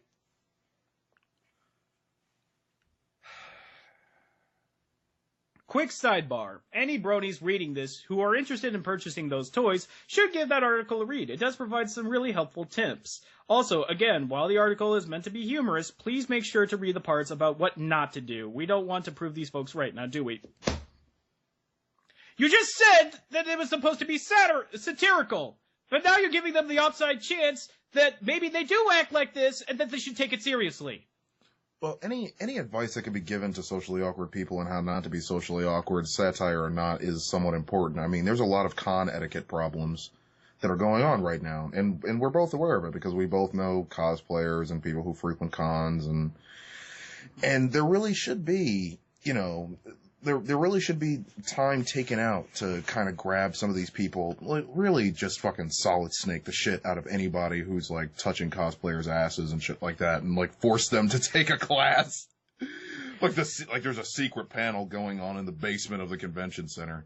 Where in order to enter it, you have to have head trauma. Wham! Like wham! And then they wake up and they're fucking strapped to chairs like fucking McDowell in A Clockwork Orange. Their eyes fucking spread open. It's like, don't worry, this is just satire. No, don't do this shit, guys. Don't do this shit. Don't do this shit. And meanwhile, they're all like, stop it, please! Now, My mommy didn't love me enough! Now, I'd like to say that this was the end of it. That she just dropped the whole thing and moved on. But alas, nope. Come just one day later, and she was back to opening her mouth again. the following screenshots from her Twitter. Lol, ageist. Also, no one's criticizing them for liking a girl thing for the billionth time. Although I do feel like that argument is, to be fair, well-made and well-meaning ignorance by people who don't get why people hate bronies. So they just assume their poor grown men are being picked on for liking a girl's thing, which is also the falsehood of the community propagates. That would be bad if it were the case, but it isn't. Enough people know the real reason that there's now a Bob's Burger episodes about it. So the people making the wrong assumption about brony hate need to go to a convention or have some interactions with that community first. And I'll be perfectly fair to Hope, she does not have the best history with bronies or the fandom. Okay, can we... All right, let's take a pin on this for a second. I really want to be honest here. We are not pro Jesu Otaku, although we are also simultaneously not anti-Jesu Otaku. She is a producer with whom she's had opinions that we agree with and ones that we don't agree with. Like her whole tirade on Bandai shutting down, totally didn't agree with any of that. And I had, like, cause when Bandai shut down, she's always kind of been on the side of, you know, the industry is adjusting itself to the fact that it's overpriced the DVDs, that the content that it produces doesn't justify its overall price point. And now the reason, like, it's good that this is shutting down because it's forcing studios to adapt. And I'm like, well, no, the problem is the entitled internet age and the fact that if no one buys the DVDs, regardless of price point, then Geneon shuts down and Bandai shuts down. And I just think that it was a really fucking fanboy, uninformed opinion to be having in public, like, where it's just like, well, I don't care how much thunder you have as a producer, and I don't care what your built-in audience is, and I don't care about how many people are going to inherently listen to you. At the time, it was the wrong thing to say when Bandai shut down, or when Geneon shuts down, or when ADV shuts down, even though ADV shut down for, you know, roughly the same reasons, but also different reasons, like paying Weta Workshop $3 million. We don't talk about those dark days. Like, we don't talk about how much money got spent by Weta, like, by ADV for a bunch of fucking concept sketches from Weta, for a movie that sure as shit was never going to happen in the first place. But yeah, so it is to say that there is no inherent, like, no, leave her alone. It's like, no, she says shit that pisses me off. She has said shit that pisses me off. She's also said stuff that I'm like, no, you're right. That's absolutely right. So there is a fairness on both sides of the table as we see it. Like, the two of us are just kind of sitting in the middle on this going like, okay, no. So this was never about men liking something for girls. This was never about the girls' show Ghetto. So Michael Morones and Grayson Bruce weren't bullied because they liked something for girls. Hold it right there. You do not bring up Michael Morones when she's talking about grown men. That was a kid who got bullied and tried to take his own life. Tragedy should never have fucking happened. But that is not the point she was trying to make. That was just using that kid's name as a sort of trump card. Yeah, sadly. Is that really what you're suggesting? That this isn't or never was about men liking something girly? Also, I like how Jesu Otaku assumes that every single person who calls themselves a brony or who defends the fandom is a guy. Did she happen to see that the post that she highlighted in the first tweet was written by a woman? But I thought they were called Pegasisters. Bronies are dudes. That's the reason why they're called bronies. Pegasisters are women, or they're just called ponies. Or at least there's some bullshit about the terminology on that. I'm not even going to touch it. But the whole reason why the term brony was invented was for male pony fans. Keep going. Now, in the interest of fairness, Jesu Otaku is apparently suggesting that a lot of the brony hate today isn't because of the whole stigma of people liking something that's supposedly not meant for them, though that still can be totally discounted, but more because of the supposed bad behavior of the fandom. While I don't believe that this bad behavior is the only reason, I will agree that it's a big part. Just one look at the anti-brony tag here on the Tumblr proves this. But once again, she doesn't do anything to actually talk about what kind of behavior bronies are doing wrong. She just expects everyone to either know or to educate themselves about it. She doesn't see it as her responsibility to spell out just what bronies are doing wrong. This, of course, is classic SJW thinking. Oh, Oh, he whipped out the social justice warrior tag on this one. This, of course, is classic SJW thinking, the typical, it's not my job to educate you rebuttal. Somewhat ironic considering that it seems she doesn't particularly care for SJWs either. Also, she's referring to the recent The Equestronauts episode of Bob's Burgers. Here's the title EQD article about it. You will notice that a lot of the comments about actually say that they found the episode to be funny. You know why? Because the episode was satirical. It is painfully obvious it's meant to be an affectionate parody and an opportunity for bronies to laugh at themselves. And I understand that to a non-brony it may seem as evident, but seriously, are you saying that you can't recognize obvious satire when you see it? That you don't understand it? I ask you, Jesse Otaku, member of the Desu Des Brigade, they broke up 2 years ago, reviewer for That Guy with the Glasses, expert on anime, known for giving high marks even to shows that you're not a fan of, produces an excellent radio drama, hosts awesome live streams, for all intents and purposes, a legit internet critic. Cocksucking in order to justify the bad thing he's about to say about her. Especially after he admitted that he doesn't watch her stuff. Are you telling me that you don't understand the concept of satire? Are you kidding me? Wow. Now, maybe I'm wrong about this. In fact, I hope to God I am. I would love to be proven wrong about this, because the fact that a critic on a website that is known for producing humorous and satirical content apparently doesn't understand satire is utterly amazing to me. But let's move on. So thankfully, there was at least one person who saw how unfair she was being, and quotes a Twitter user, name withheld. I've been to conventions. The last Brony convention I went to raised over £3,000 for a children's heart charity. And yet you see fit to cherry pick as many examples as you see fit to make us the worst possible thing ever. Listen. I've gotten these kind of tweets myself too. I'm not here to say that all bronies are evil. Or that bronydom itself is evil. But you cannot, in the same breath, say that those bad bronies that do all the sort of shit that bronies are known to do, like the inappropriate convention behavior, inappropriate real-life behavior, let's just keep it at that, and expect us to not paint you with a broad brush. Especially since it seems that the community is doing nothing about those bad bronies. It just seems like a complacent stance they've taken on it. Like, we're not all like that. Well, why aren't you all like that? Because you are good people, but why are you letting them continue this bad behavior? Because no fandom audits itself in that way. No one ever says, like, no one ever actually does anything after they say, oh, I hate this kind of fan, they make the rest of us look bad. Like, I hate Trekkies, they make Trekkers look bad. Then do something about it.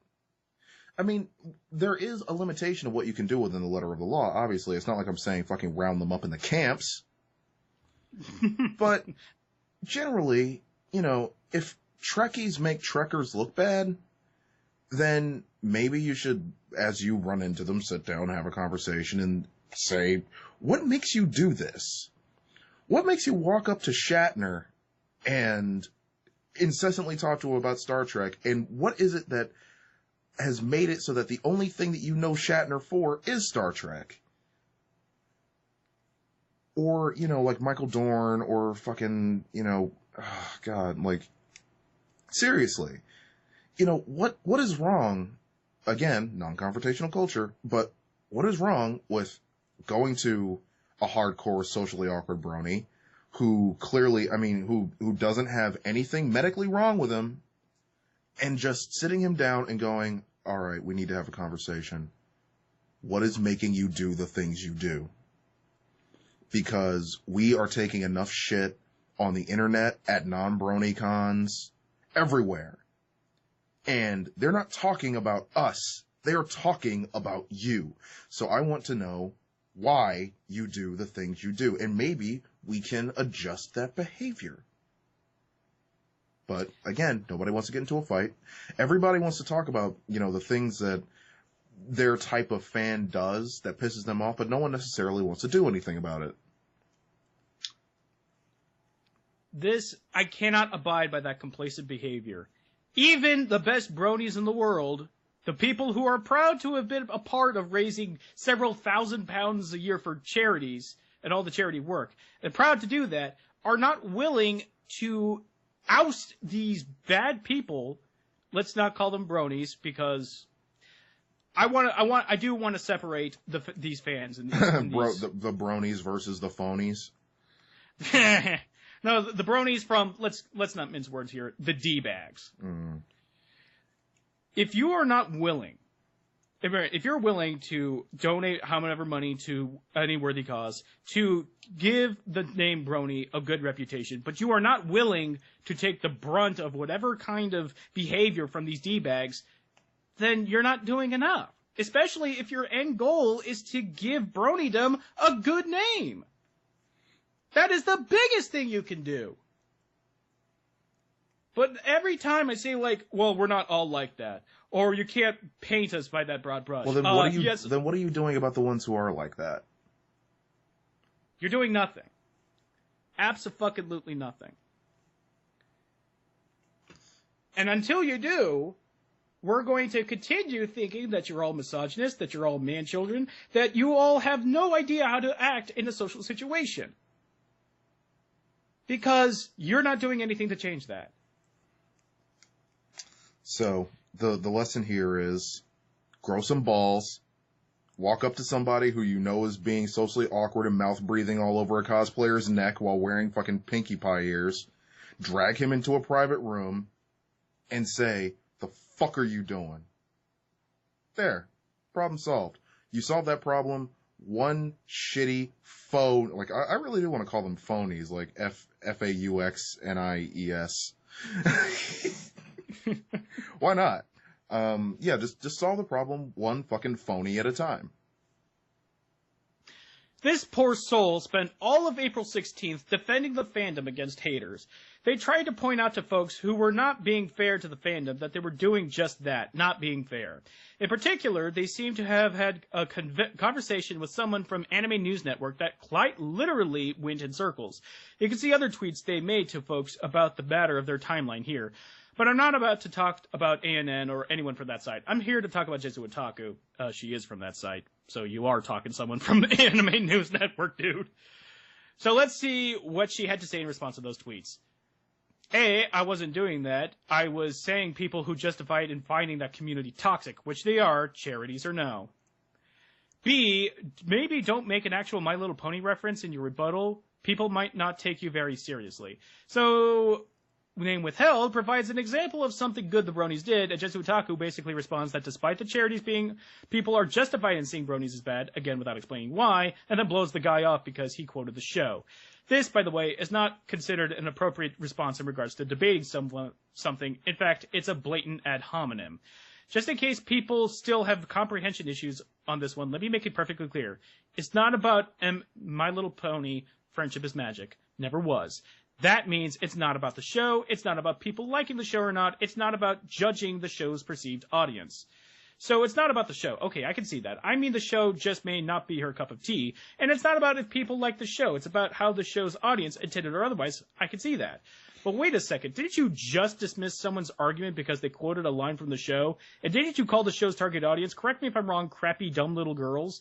Look, Jesu Otaku, has gone on record saying that she doesn't care for the show either way. I'm willing to believe that, but part of me can't help but feeling that maybe she does harbor some negative feelings towards the show itself, but again, it's just a feeling. So why are you bringing it up? Anyway, let's move on. If this isn't about the show, what is it about? It's about a community that is so overridden with entitlement, racism, misogyny, and otherwise that it's impossible to not see. Said community could have sprung up over anything, but hey, since it's over a show for little girls, that makes it worse. For said girls.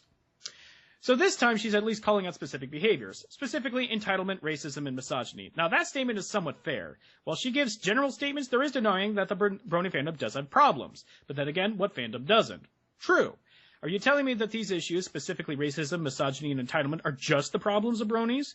No, but they're just the ones that are the most vocal about it. And they're the ones that are most transparent. And don't get me wrong, there are cases of brony drama that are easy to find. I kid you not, there's literally an entire Tumblr blog dedicated to it. Well then again, what isn't there a Tumblr blog about? But are you seriously going to sit there and tell me that there's no such drama exists in other fandoms? I mean, I'm a furry. I could probably link you to no fewer than 3 blogs that talk about drama in the furry fandom. Not surprising, but whatever.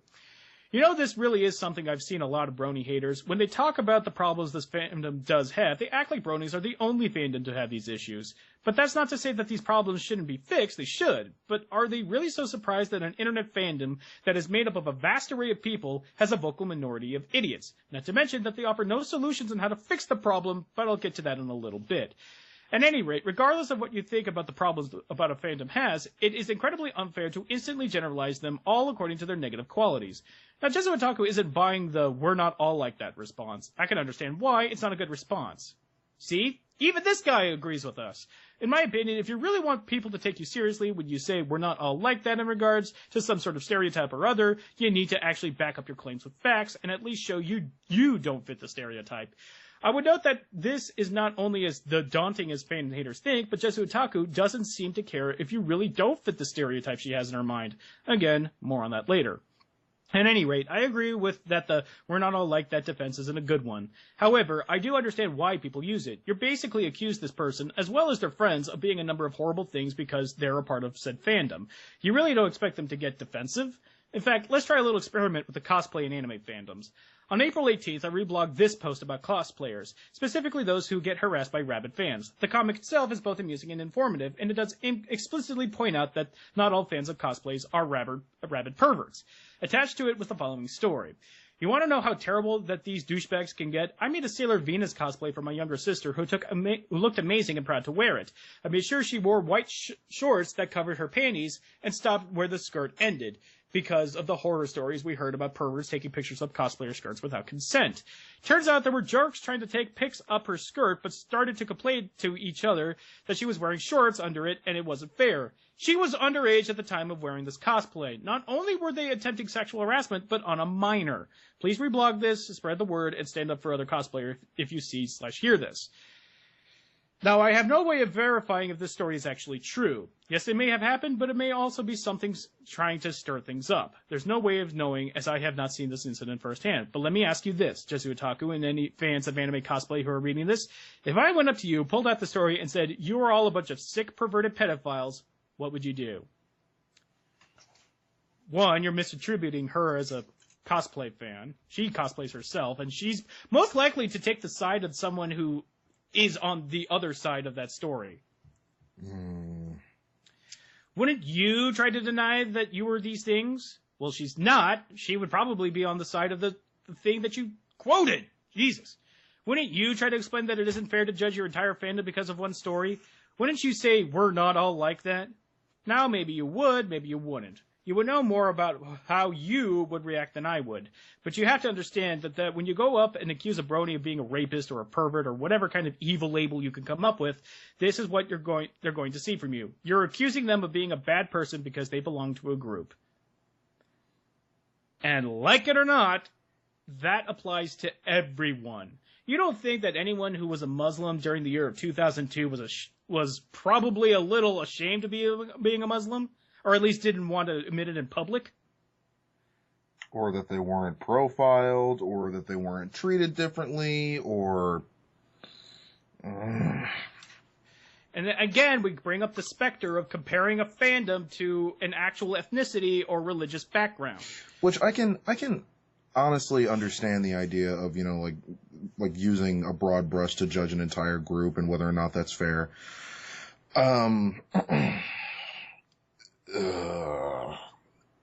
But unfortunately, it's like, well, dude, if you're gonna try and take the hatchet to cosplayers, you need to have a much sharper blade than that, because like the whole thing with cosplay and with perverts at fucking cons right now and doing upskirts, like I really hope that story with the minor's not fucking true. The entire cosplay is not consent movement, all of that. Like I sit in nearly like flabbergasted silence, where it's like, I can't even believe this is a thing. Because personally, I'm kind of like, well, pervs with cameras are kind of the currency of cosplay. Like they're a necessary evil just because, I mean, for every one that's inappropriate, there's 9 that are just taking pictures and they're posting them on Tumblr or their personal blog or their website or whatever, claiming to be a professional photographer, what the fuck ever, and thus increasing the legend of those cosplayers. Because not every cosplayer is going to end up in the cosplay rundown on fucking Kotaku. I'm really sorry. So, you kind of need those awkward jerks to increase your legend and therefore help to justify why it is that you're continuing to do this, you know, like, because you kind of want, you want to be advertised as a cosplayer necessarily, unless you really are pure, like, doing it out of pure love. The ones who are doing it out of pure love and with no ulterior motive, fine. But if you are a costumer who is also a model, then you need those jerks. The ones who take it too far are the ones who take it too far.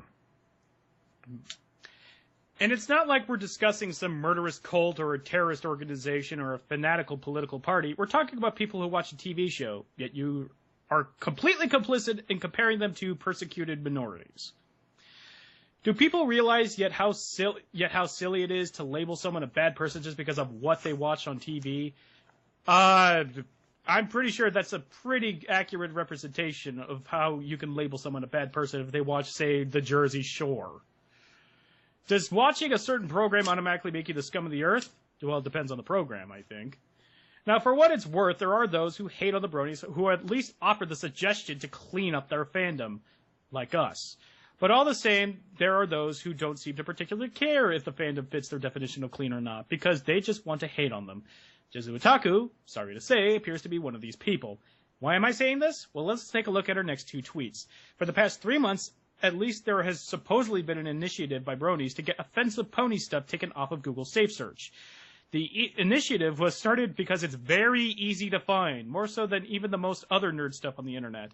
Jezu Otaku is referring to Safe Search Wrap-Up, an initiative started by our esteemed comrade, name withheld. The aim here is that twice a month, bronies head over to Google Image Search and flag any images that shouldn't be there. For the most part, it's been a resounding success and other fandoms have even joined in. But according to Jezu Otaku, it's apparently a bad thing that it was needed at all. She doesn't seem to care about the fact that bronies are trying to clean up their image. She'd rather complain that we had the audacity, the unmitigated gall to do so. Now, I'll admit that is kind of a bullshit on her part. I mean, if bronies are taking steps to clean up that image of being sociopathic perverts, then yeah. So she went out and screen capped some Google searches with Rainbow Dash and Fluttershy, and lo and behold, she says she found some inappropriate stuff waiting to corrupt the minds of our children. The horror! Well, okay, Jezu Otaku, let's see it. Let's see the hordes of naughty pictures that have flooded Google so much that not even Safe Search can protect our innocent children. The first circle is an animated GIF of 2 ponies Frenching, and the second is torture porn teaser. That's if you don't hit the scroll wheel at all. Hit it once, you get a bunch of creepy 3 not safe for kids. How about the sweetest, most innocent character, Fluttershy? Oh. Hit the scroll wheel once, and there's gun fetishism and bukkake jokes. Really? 9 pics. That's what you have to give for your claim that brony porn is flooding Safe Search. 9 pics over 2 searches. Okay, now those of you who've been following this blog know that I've done the Google search thing previously, but for the sake of argument, let's do it again. The following pictures are the image results of Rainbow Dash with Safe Search on. My original intent was to do all the image search, but that's simply too many to do. So in both cases, I just went down to about the halfway mark. So let's see if we can find Jezu Otaku was looking for. And he gives a pretty long Safe Search. What it came up with. And so out of these 9 pages here, more or less, are results. I found 7 pictures that could be seen as inappropriate. Let's examine them. Second page, 3rd row from the left, this pic was described as torture porn by Jezu Otaku. It's Rainbow Dash being tickle-tortured. That's hardly what I'd call torture porn. Now, in the interest of fairness, that there is a fetish based around tickle torture. I have it myself. Okay, hold on. So let's, I just did it. Mm-hmm. First row is all just Rainbow Dash. Second row is Rainbow Dash. Third row, second row is Rainbow Dash, except for like Super Saiyan Rainbow Dash. Third row is Boy Rainbow Dash. Fourth row is, first picture in the 4th row is Rainbow Dash Frenching some other pony. And the third from the right on the 4th row is torture, bondage. And I've got a fairly large resolution screen, so I can see the 5th row. So the 5th row is Rainbow Dash, Rainbow Dash, Rainbow Dash, Rainbow Dash, Rainbow Dash nibbling on Fluttershy's ear. And that's it. So, like, on a large resolution, five rows, I would say that's 2 offensive pictures and 1 that's kind of not cool. So, I guess in the perfect world, those 2 should not be there. Well, in a perfect world, fucking no. I would not want in my safe. I would not want my kids to see in a safe search that they looked up Rainbow Dash, fucking Rainbow Dash chained to a wall. Absolutely not. So, Hope does have a point there, but it's not flooding. The flooding is definitely the wrong verb.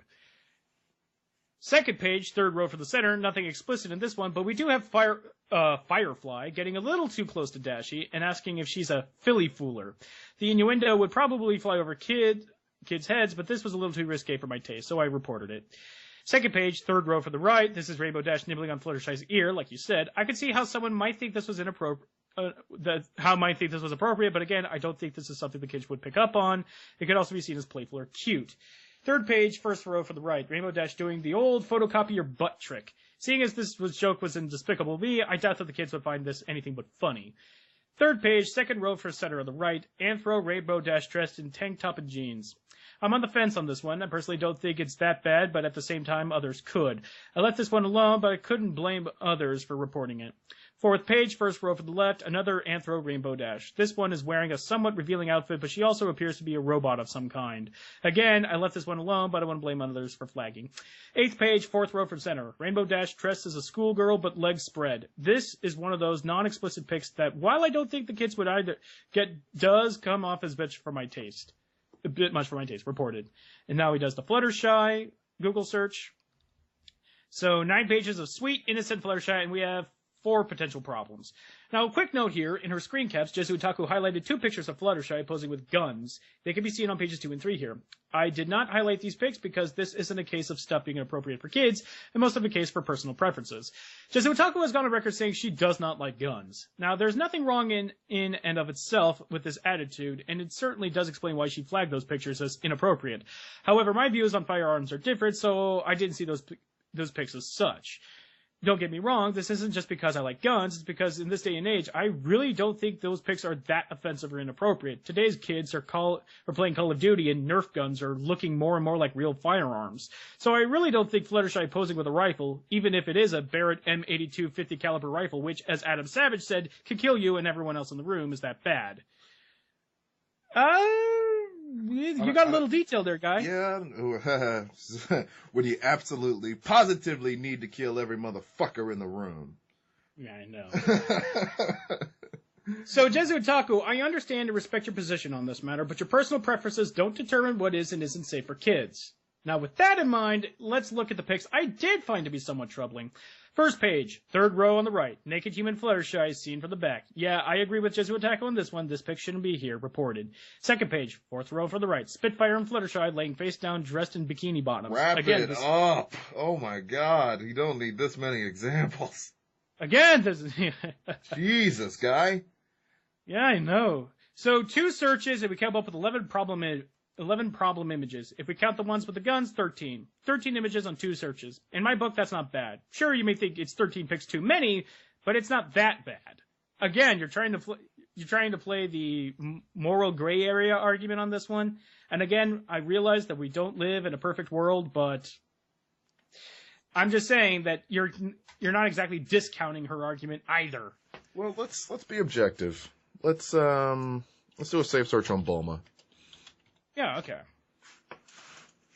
Okay, purple-haired Bulma, normal, Vegeta and Bulma getting married, and Bulma's got big boobs for some reason. 2nd row, Bulma in a really small bikini. Boobs out. Mm-hmm. But then again, can you really I don't know. Like, I always felt that Dragon Ball was meant for an older kids audience, at least older than MLP. That's debatable. Let's. And I mean, fourth row, fucking Vegeta and Bulma naked With safe search on. with safe search on. Do it right now. Okay. Let's Google image search, safe search on. Just search Bulma. Okay, Google Images. I forgot. Where is the safe search? It's on the right-hand side in the same bar as web, images, videos. Like, it's on the far right. So it says safe search, and you can filter explicit content. Oh, okay. So, Bulma, yeah. Where is it? Safe search. Sorry, filter explicit results. Okay.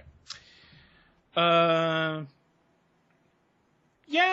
I could see some that I would, like the... Yeah, I could definitely see it, like the whole bunny outfit, the Playboy bunny girl outfit. Like, forget the bunny outfit. Like, what I'm seeing is fan work of Bulma in a really, really tight bikini. And then the normal bikini work, which is, you know, all over Dragon Ball, who cares? But then there's just a lot of fucking fan art where it's like Vegeta naked, Bulma naked, Vegeta naked, Bulma naked. Oh. Yeah, I could definitely see that. But then again, there's also had an adult fan base that... It has a teenage to adult fan base, but, you know, I mean, my whole thing about Dragon Ball has been, you know, it's never really going to go away because some kid turns 12 every day. But 12 is still 12, and plenty of kids younger than 12 watch Dragon Ball Z and find it fascinating because, 1, they just think it's a cartoon, 2, it's action-packed, 3, there's a lot of screaming, 4, there's cool magic, according to them. So, I mean, any kid could just as easily be compulsed to search Bulma, or even if they searched Vegeta. Like, fuck it, let's do that. Safe search Vegeta. Safe search on, and there is... Oh my god! Wow. First row, gay hug. First, like, I got second row, gay hug, fucking Goku and Vegeta. Kissing. Oh, man. Oh, wow, jeez. not even the men are safe from perversion. I don't, alright, this is like shooting fish in a barrel, but trunks. Oh. And so far, so good. There's 4 rows, nothing bad. I thought that would have been a lot easier. I know. Jeez. Gohan?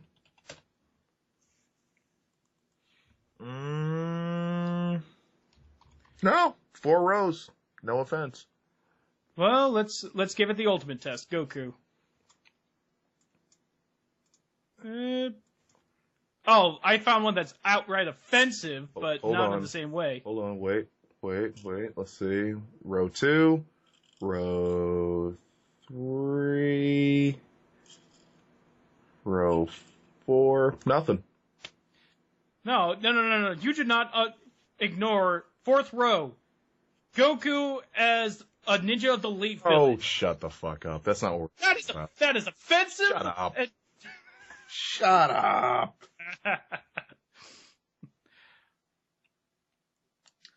So, no fandom is safe. No. I mean, that's what you take away from this, is that no fandom is really safe. And even this guy goes on to use that example, our little experiment here. But of course, folks like Jesu Otaku will probably see it as 13 pics too many. I mean, in a show like MLP, the number of images not appropriate for kids should be a big fat 0, right? I mean, it's not like any other kid show as NSFW work for in the search, right? Well, folks, I'm getting tired of people having this little attitude that MLP is the only kid show with artwork in the Google Safe Search. So I did a little experiment, just like us.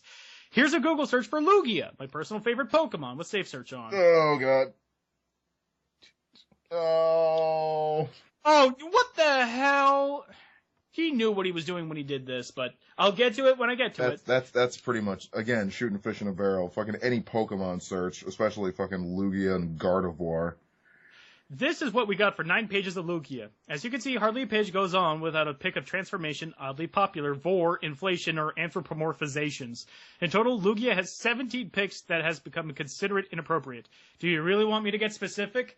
Jesu Otaku is a big fan of Digimon. This is apparent when looking at a review, so let's take something from that fandom. Let's do a Google search for Renamon. Alright, that's just not fair. Oh! The patron saint of furry fandom.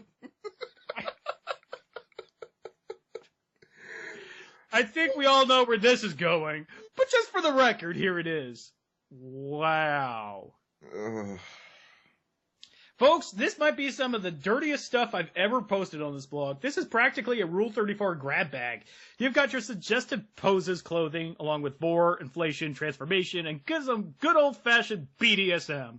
In 9 pages of Renamon, with Safe Search enabled, there are 45 pictures that you probably wouldn't want your kids to see. Do you really want me to get more specific? Do you really think this is just a problem with the Bronies? Do you still think that after I've shown you that Lugia has more bad pictures than Rainbow Dash and Fluttershy combined? Do you really think that after I've shown you that Renamon has more bad pictures than the other 3 put together? Do you understand why it's called Rule 34? Now, none of this is to say that it's appropriate for these pics to be here. In fact, during Safe Search wrap-up, I would love it if Bronies went to the image searches for characters like these and flagged inappropriate images. Let's give our fellow fandoms a hand here. Because, don't get me wrong, it sucks for me to have to post those numbers. It sucks that kids looking at these pictures of Lugia or Renamon have to come across that stuff. But I am just sick and tired of people saying that more Brony Rule 34 shows up than stuff made by any other fandom when that simply is not true.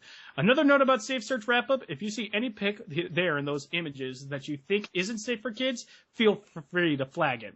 You could flag those 2 Fluttershy with guns pics or the one of Rainbow being tickle tortured. I won't hold it against you. Like I said, how Jesu Otaku's personal preference doesn't determine what's safe for kids, neither do mine. Anyway, let's take a look at these last 2 tweets Jesu Otaku made in her discourse about Bronies. My long-winded multi-tweet point is this. If you don't like the poor reputation of Bronydom, drop the label or give no quarter to this behavior. I've seen 3 seasons plus of MLP FIM. It's just another show I watch. It's not my identity. I'm sure as hell not calling myself a Brony.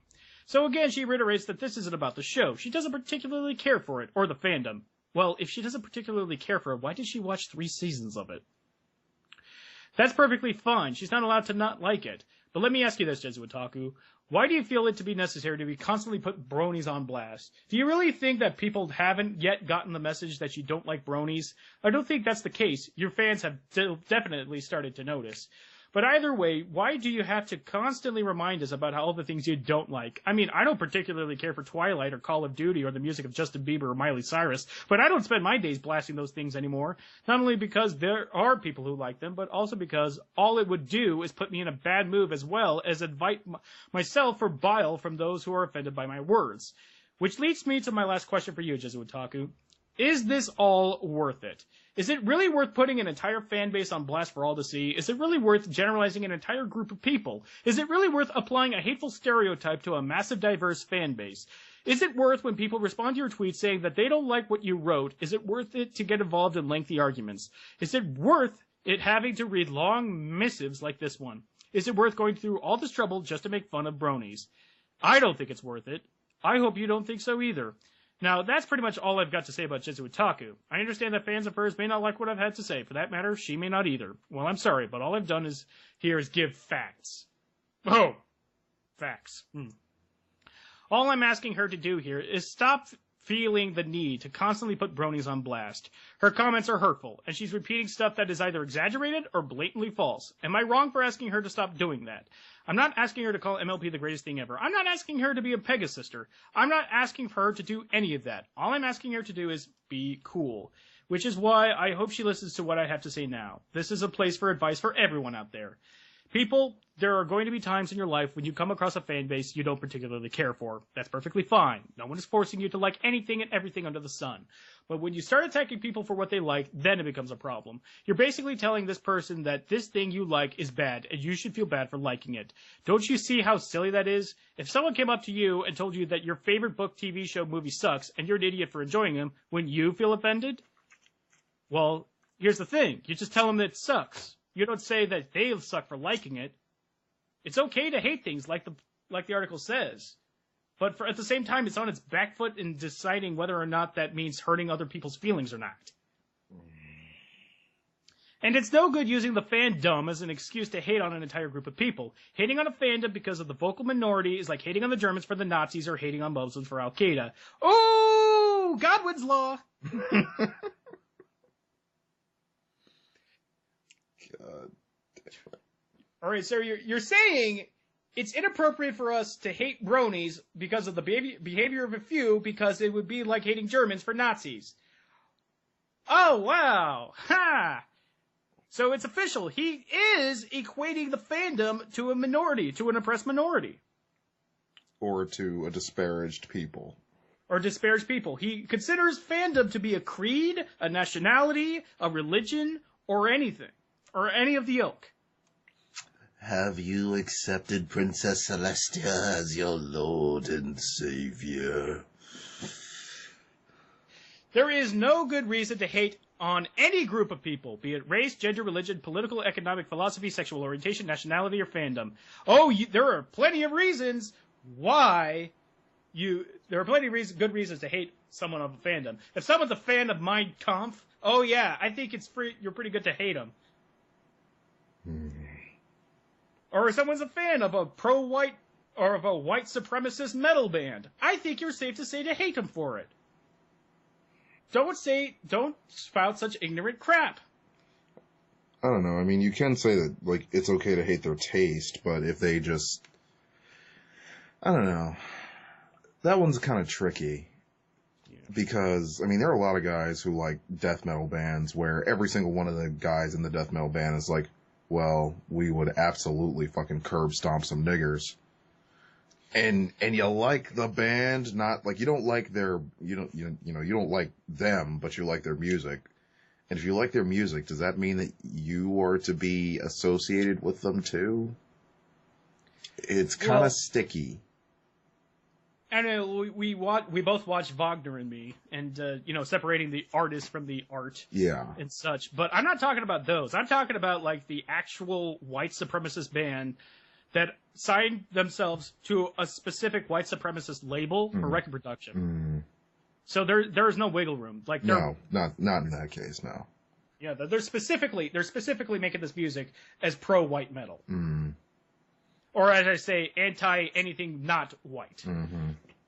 And not only are you attacking people over what they choose to watch in their own time, but also you're denying all the good things that fandom may have done. For example, in the case of Bronies, forget about all the charities for a second. Let's talk about how they helped the My Little Pony franchise itself. Oh, this ought to be good.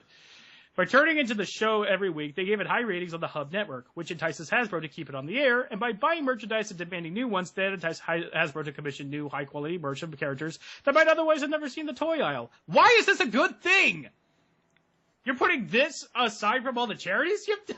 You really think that goading Hasbro into continuing a franchise that has been around for literally our entire lives? Because I'm sorry, but like, I prioritize G.I. Joe over My Little Pony. G.I. Joe Renegades was fucking awesome. And more people should have fucking supported it because Jeff Klein. I know, but you can support a lot of things because of Jeff Klein.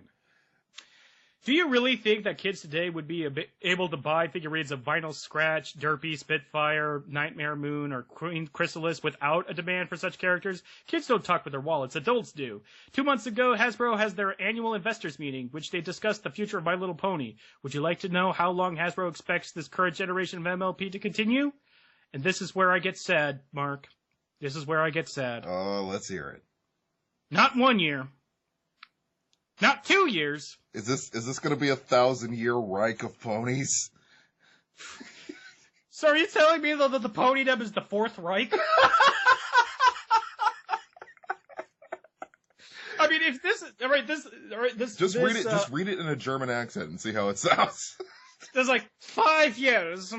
Now this means the show will be going on for another 5 years. We'll see.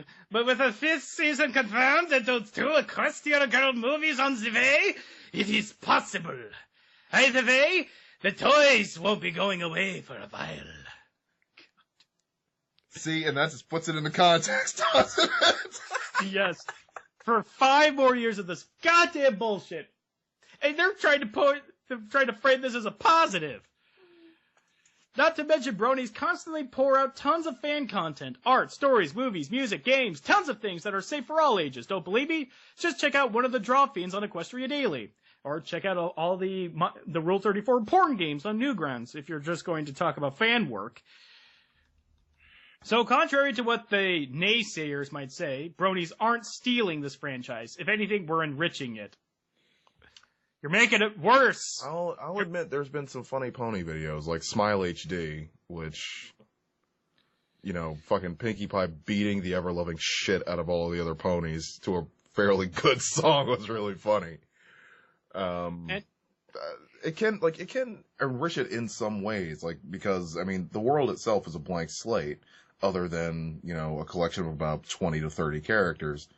So, so long as the work that you produce is good and it's funny, or it delivers as intended, minus, shit for cloppers, more power to you. I wish you were doing something actually original, but fuck it. And besides, this article did the exact same thing that they claimed Jitsu Otaku did, disregarding that other fandoms do the same thing. And they're framing this like Bronies are the only ones who make fan-related content, or create fan art and such, or create high demand for toys. Well, by volume, Ponies take the crown. I know by volume, but again, framing it as the only one, or at least worthy of making special mention over donating to charities. It really is so bad to recognize these accomplishments. Yes, it is. Is it really so hard to put a fandom on the back for doing something good, even if they're a fandom you don't like? If tomorrow the news broke that the Twilight fandom had raised $50,000 for the protection of wolves or something, I'd give them a pat on the back. I don't particularly care for those books or the fandom, but I know that just happening to like a certain piece of literature does not give me a justification to deny any good thing they might do.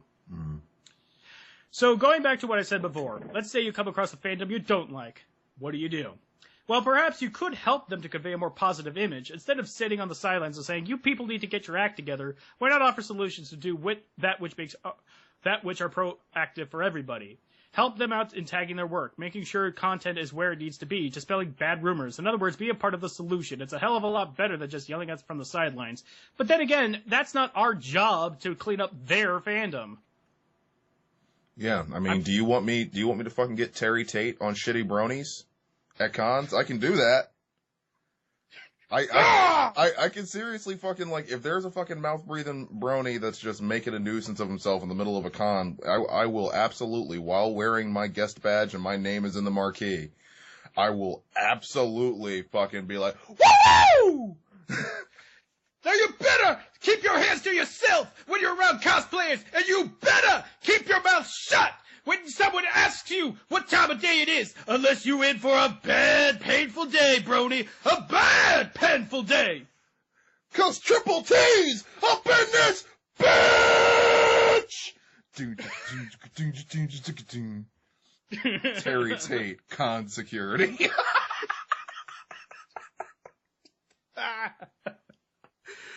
Oh, look for that for the next convention we go to. That's what we're going to film. We're totally filming that. Get us, seriously, bombard a con with requests to get us both in there at the same time. I swear, I promise you, we will buy the props. I will be Terry Tate. Will you shave your head? I will totally shave my head. I will shave my head. I will film me shaving off my mohawk. Oh, man. Woo! And be sad for the rest of the fucking summer, because it takes 6 months to grow back. But in the meantime, you can look at your wonderful Terry Tate head crashing in on annoying fandoms. Yeah. Because it wouldn't just be Bronies. It would be fucking everybody. Annoying, annoying Bronies, inappropriate photographers, cosplayers that make too much fucking drama and fuss. Everybody. Everybody's getting sacked. Your ascots. Yep. But maybe you don't have the inclination to do that. That's fine. What do you do instead? Just say, you know what, this isn't my thing. But as long as you like it, you aren't hurting anybody with it, and you're having fun with it, go ahead and enjoy it. And just go about your way. The fan haters are the people who are incapable of doing that. But despite all I said, I don't think fan haters are bad people. Oh, really? You just spent an entire article framed your whole fucking argument around fan haters are bad people. This is like fucking reading something that Kerberfer wrote. I don't think they're bigoted or racist or what have you. I just think they're letting their bad emotions get the better of them. I think that of you, Jesu Otaku. Really? You spend an entire article talking about how uninformed she is, how ignorant she is, or how badly she words her argument. But then you said, oh, I just think that you're just letting your bad emotions get to you. I don't think you're a bad person. Too late. Like I said, I think you're a good reviewer. You said that after you said not watching her work! I also think you're a nice person to know. How would you know? Have you ever met her? Oh my god. And I happen to believe that you've suffered enough in terms of being hated on by fandom, Brony or otherwise. I think if you really give some thought, you recognize that constantly hating on Bronies is just causing more problems than it's solving, and you'll give it a rest. If someone comes up to you asking for your opinion on the show or the fandom, just say, I don't want to talk about it, and move on. You've said that before in the past. I know you can do it again. There's no need to reply to everyone who bugs you about it. Just like there's no need to jump into the conversation every time someone brings up the fandom. You don't like the show? Fine. You don't like the fandom? Fine. Just leave it at that and move on. If you just be cool about it and avoid talking about something you don't like, not have to deal with the unnecessary drama, and we can all be better off. But hey, if that's not the kind of person you are, and if nothing I've said here makes sense to you, then I can only tell you that I told name withheld. If you can continue with this attitude, sooner or later you will go too far. I only hope you can change your ways before it's too late. Oh, too late. Change your ways to too late. You were supposed to bring balance to the Force! You were supposed to be the chosen one! Okay, so this has got to be a lot longer than I expected. Hell, I had to use 2 drafts on Tumblr just to write this. Fun fact, the first write-up of everything from those last 2 picks down, was lost when the site crashed. I can tell you right now that this is a good thing because I wasn't nearly as nice as I just was here. So for those who skimmed over, and I don't blame you, here's the TLDR. Well, we're going to skip that. Now, for those of you really interested in helping to improve the image of the Brony fandom, I suggest taking a look at the work done by URL here. I follow most of them since doing this blog. The work they do is great, and it goes beyond simply ranting on Tumblr. They start initiatives to clean up the fan content, like Safe Search Wrap-Up, raise awareness of issues. URL here. Offer suggestions on what to do and not to do to improve the image. Again, the URL. And in general, take down both fandom and hate-dumb with well-reasoned and logical arguments, and as always, facts. Go check out their blogs, listen to their advice, and put it into action. Even if you're not part of the problem, you can be part of the solution. One more thing before you go. When I do one of these long missives, I generally consider it sort of a final say on the matter we're in. While I will continue to discuss fandom, hate-dumb, fan haters, and other things, I will no longer discuss the internet critic known as Jesu Otaku. Now, keep that in mind. The one caveat to this, if she does something to warrant my attention. In that case, I will call her out. But all the time, I'm not going to be following her Twitter or Tumblr 24/7, 365. I will only respond to her reactions if she does anything that gets enough attention to the point where it comes across my dashboard. Bottom line, if I hear about it, I'll talk about it, but I'm not going to keeping an eye on her. Because I've said my piece, and I've stated my case. What happens next is up to her. Thanks for reading. I'll try to have something a bit shorter next time. For now, I'm going to go relax. Jesus. Well, that was a ride. That was. But it helped me crystallize my opinion of bronies. To any brony who's hearing this, you're not a bad person for liking My Little Pony. I make fun of the show. I may make fun of you for liking the show, but I don't think you're a bad person. In fact, when I do make fun of the show and I make fun of you, I consider that a form of trust, where I trust you in the knowledge that what I'm saying is meant to be taken as a joke. In the same way that I take down a lot of the things I take down on Anime Abandon. You can't live this life without ruffling a few feathers. So please keep that in mind if I say something negative about the show or negative about bronies in general. I don't mean you. And I certainly don't mean the good bronies. I'm talking about the assholes who give your fandom a bad name. And I'm talking about the show that just annoys the fucking piss out of me. And in order for me to get some enjoyment after seeing it, the content on it, on the internet 24/7, can't escape it, let me have my piece in making fun of the show.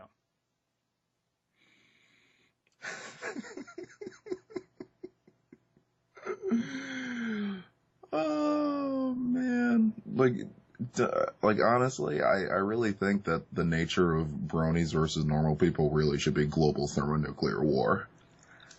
At this point, you're probably not wrong. I mean, everybody has said everything that they need to say on both sides of the argument, and now I'm just like, what you do is nobody's business. You're not hurting anyone. You're annoying the piss out of a whole shit ton of people if you're singing fucking songs at McDonald's, obviously. But generally speaking, you're not hurting anyone. So you keep to your own. And I'm not saying be closeted, but because, oppression sucks. Being closeted sucks. But do realize that you're doing something that, generally speaking, is considered weird. And my friend's stepdad once told me, because I used to be hardcore traditional goth. I was, fucking trip pants and spike collar. And now I'm more executive goth because I'm, an adult. But at one point, I was just complaining about the fact that I couldn't take public transit at the time without being wrangled into a conversation where people were like pointing and fucking laughing at me because, black goth kids at the time were not a thing. And really, they're still not. And he said, well, do you believe in what you're doing? And I said, yes, I personally enjoy, I feel comfortable with the way that I dress and I feel comfortable in this form of expression.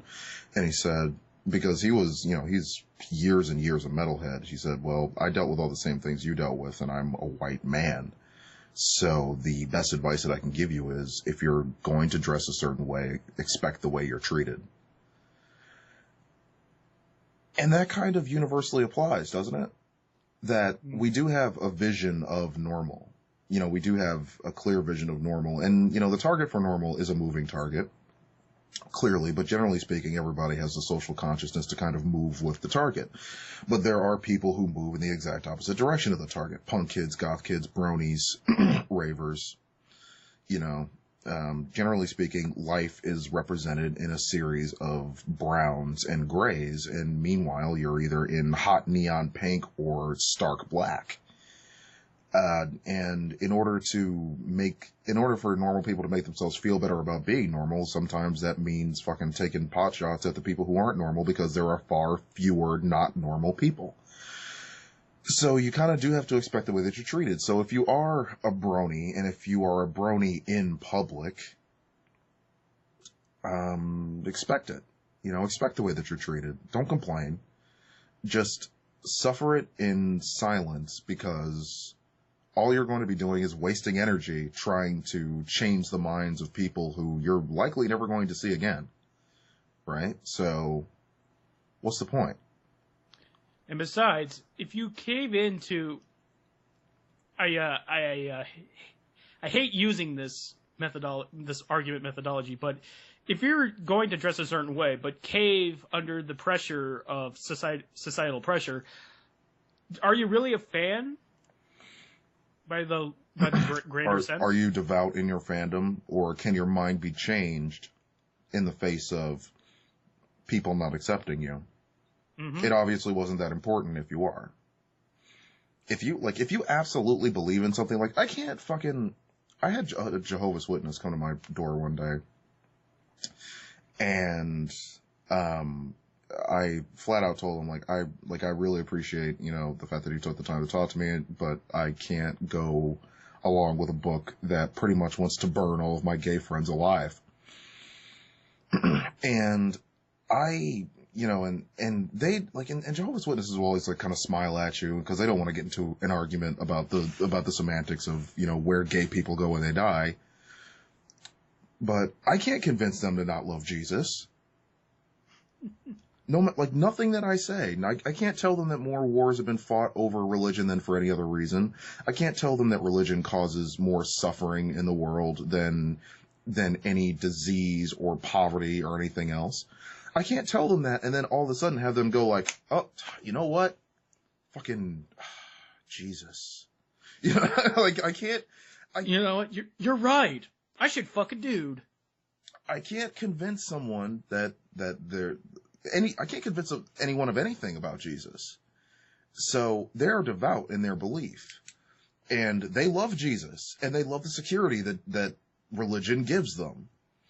And you should be, like, let's look at it like this. Because I watched the Bronies documentary. You're showing a bunch of people who are, you know, they're just dust in space. They're not collected. They're not attached by anything. And then all of a sudden there becomes this unifying factor which makes them a mighty fucking asteroid in the vacuum. You know? What's a bunch of fucking space dust and ice? It's nothing. It's just dust in space until, you know, it's a fucking comet. So, like, it comes together and it becomes a comet and it's fucking beautiful from the ground. Until it fucking hits the Earth and causes an extinction event. So, but, yeah, so, why can't you just be happy with the fact that you have people that you can share things with? Why can't you be devout in the belief that it's a good thing because it brought you together with everyone you know? Why does it fucking matter that people make fun of you? It can't be nearly as serious as all that if it can shake you this bad. Not this bad in terms of, you know, the writer specifically, but people in general, bronies in general, anyone in general. You know, nobody can shake me from fucking gaming. No one can shake me from being devout in my love of gaming or anime or science fiction. Because I love these things. And you know what? I took a fucking beating as a kid. Because black nerds don't get along in urban schools. Alright? So I took a fucking beating for what I believe in. And I still love it. So I survived the storm. All you're doing is getting fucking made fun of, you fucking pussies. It's just words. It doesn't matter. If you love the show, be devout in loving the show.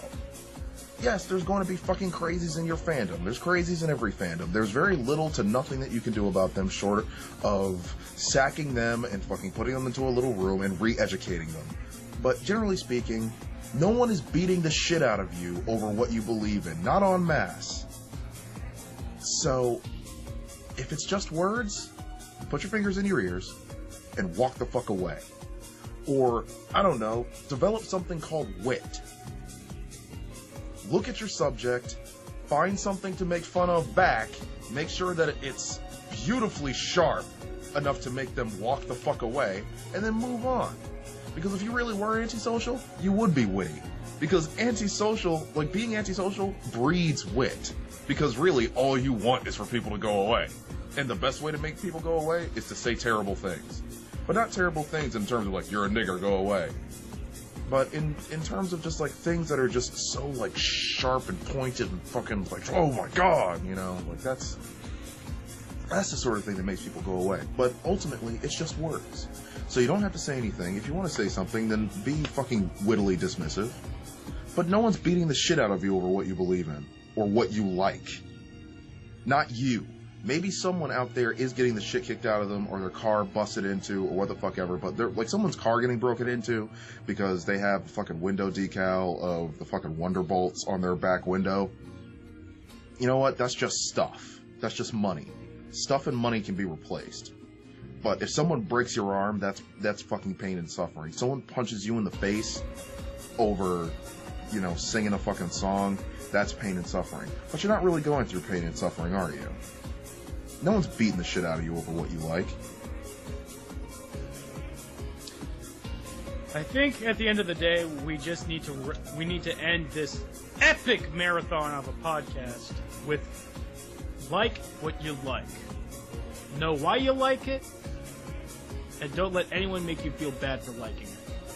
Unless you like kitty porn, then fuck you. There you go.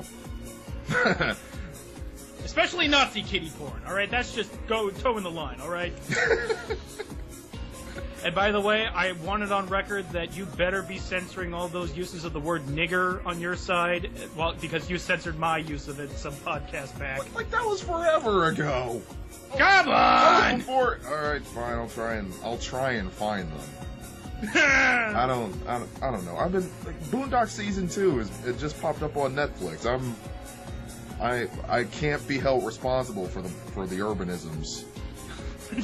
I can't. I just can't! You spent your entire adult life trying to separate yourself from urban black people. And I am still very separate from them. But the Boondocks is funny, and it's a nice social commentary. Alright, for the Boondocks, I'll let this one slide. But you're lucky. My throat is spent. I am exhausted. Now more than ever, Mark, I think you need to bring us on home. And here we go! Intro music by Nick Vaughn, outro music by Zero Reynolds. You can follow them both on Twitter at NickVersus and Zerjester respectively, or via the links below. You can take Super Toolshed wherever you go. Just visit benthesage.com/supertoolshed. For Ben the Sage, I'm Mark the Engineer. Until next we beat, the shed is shut.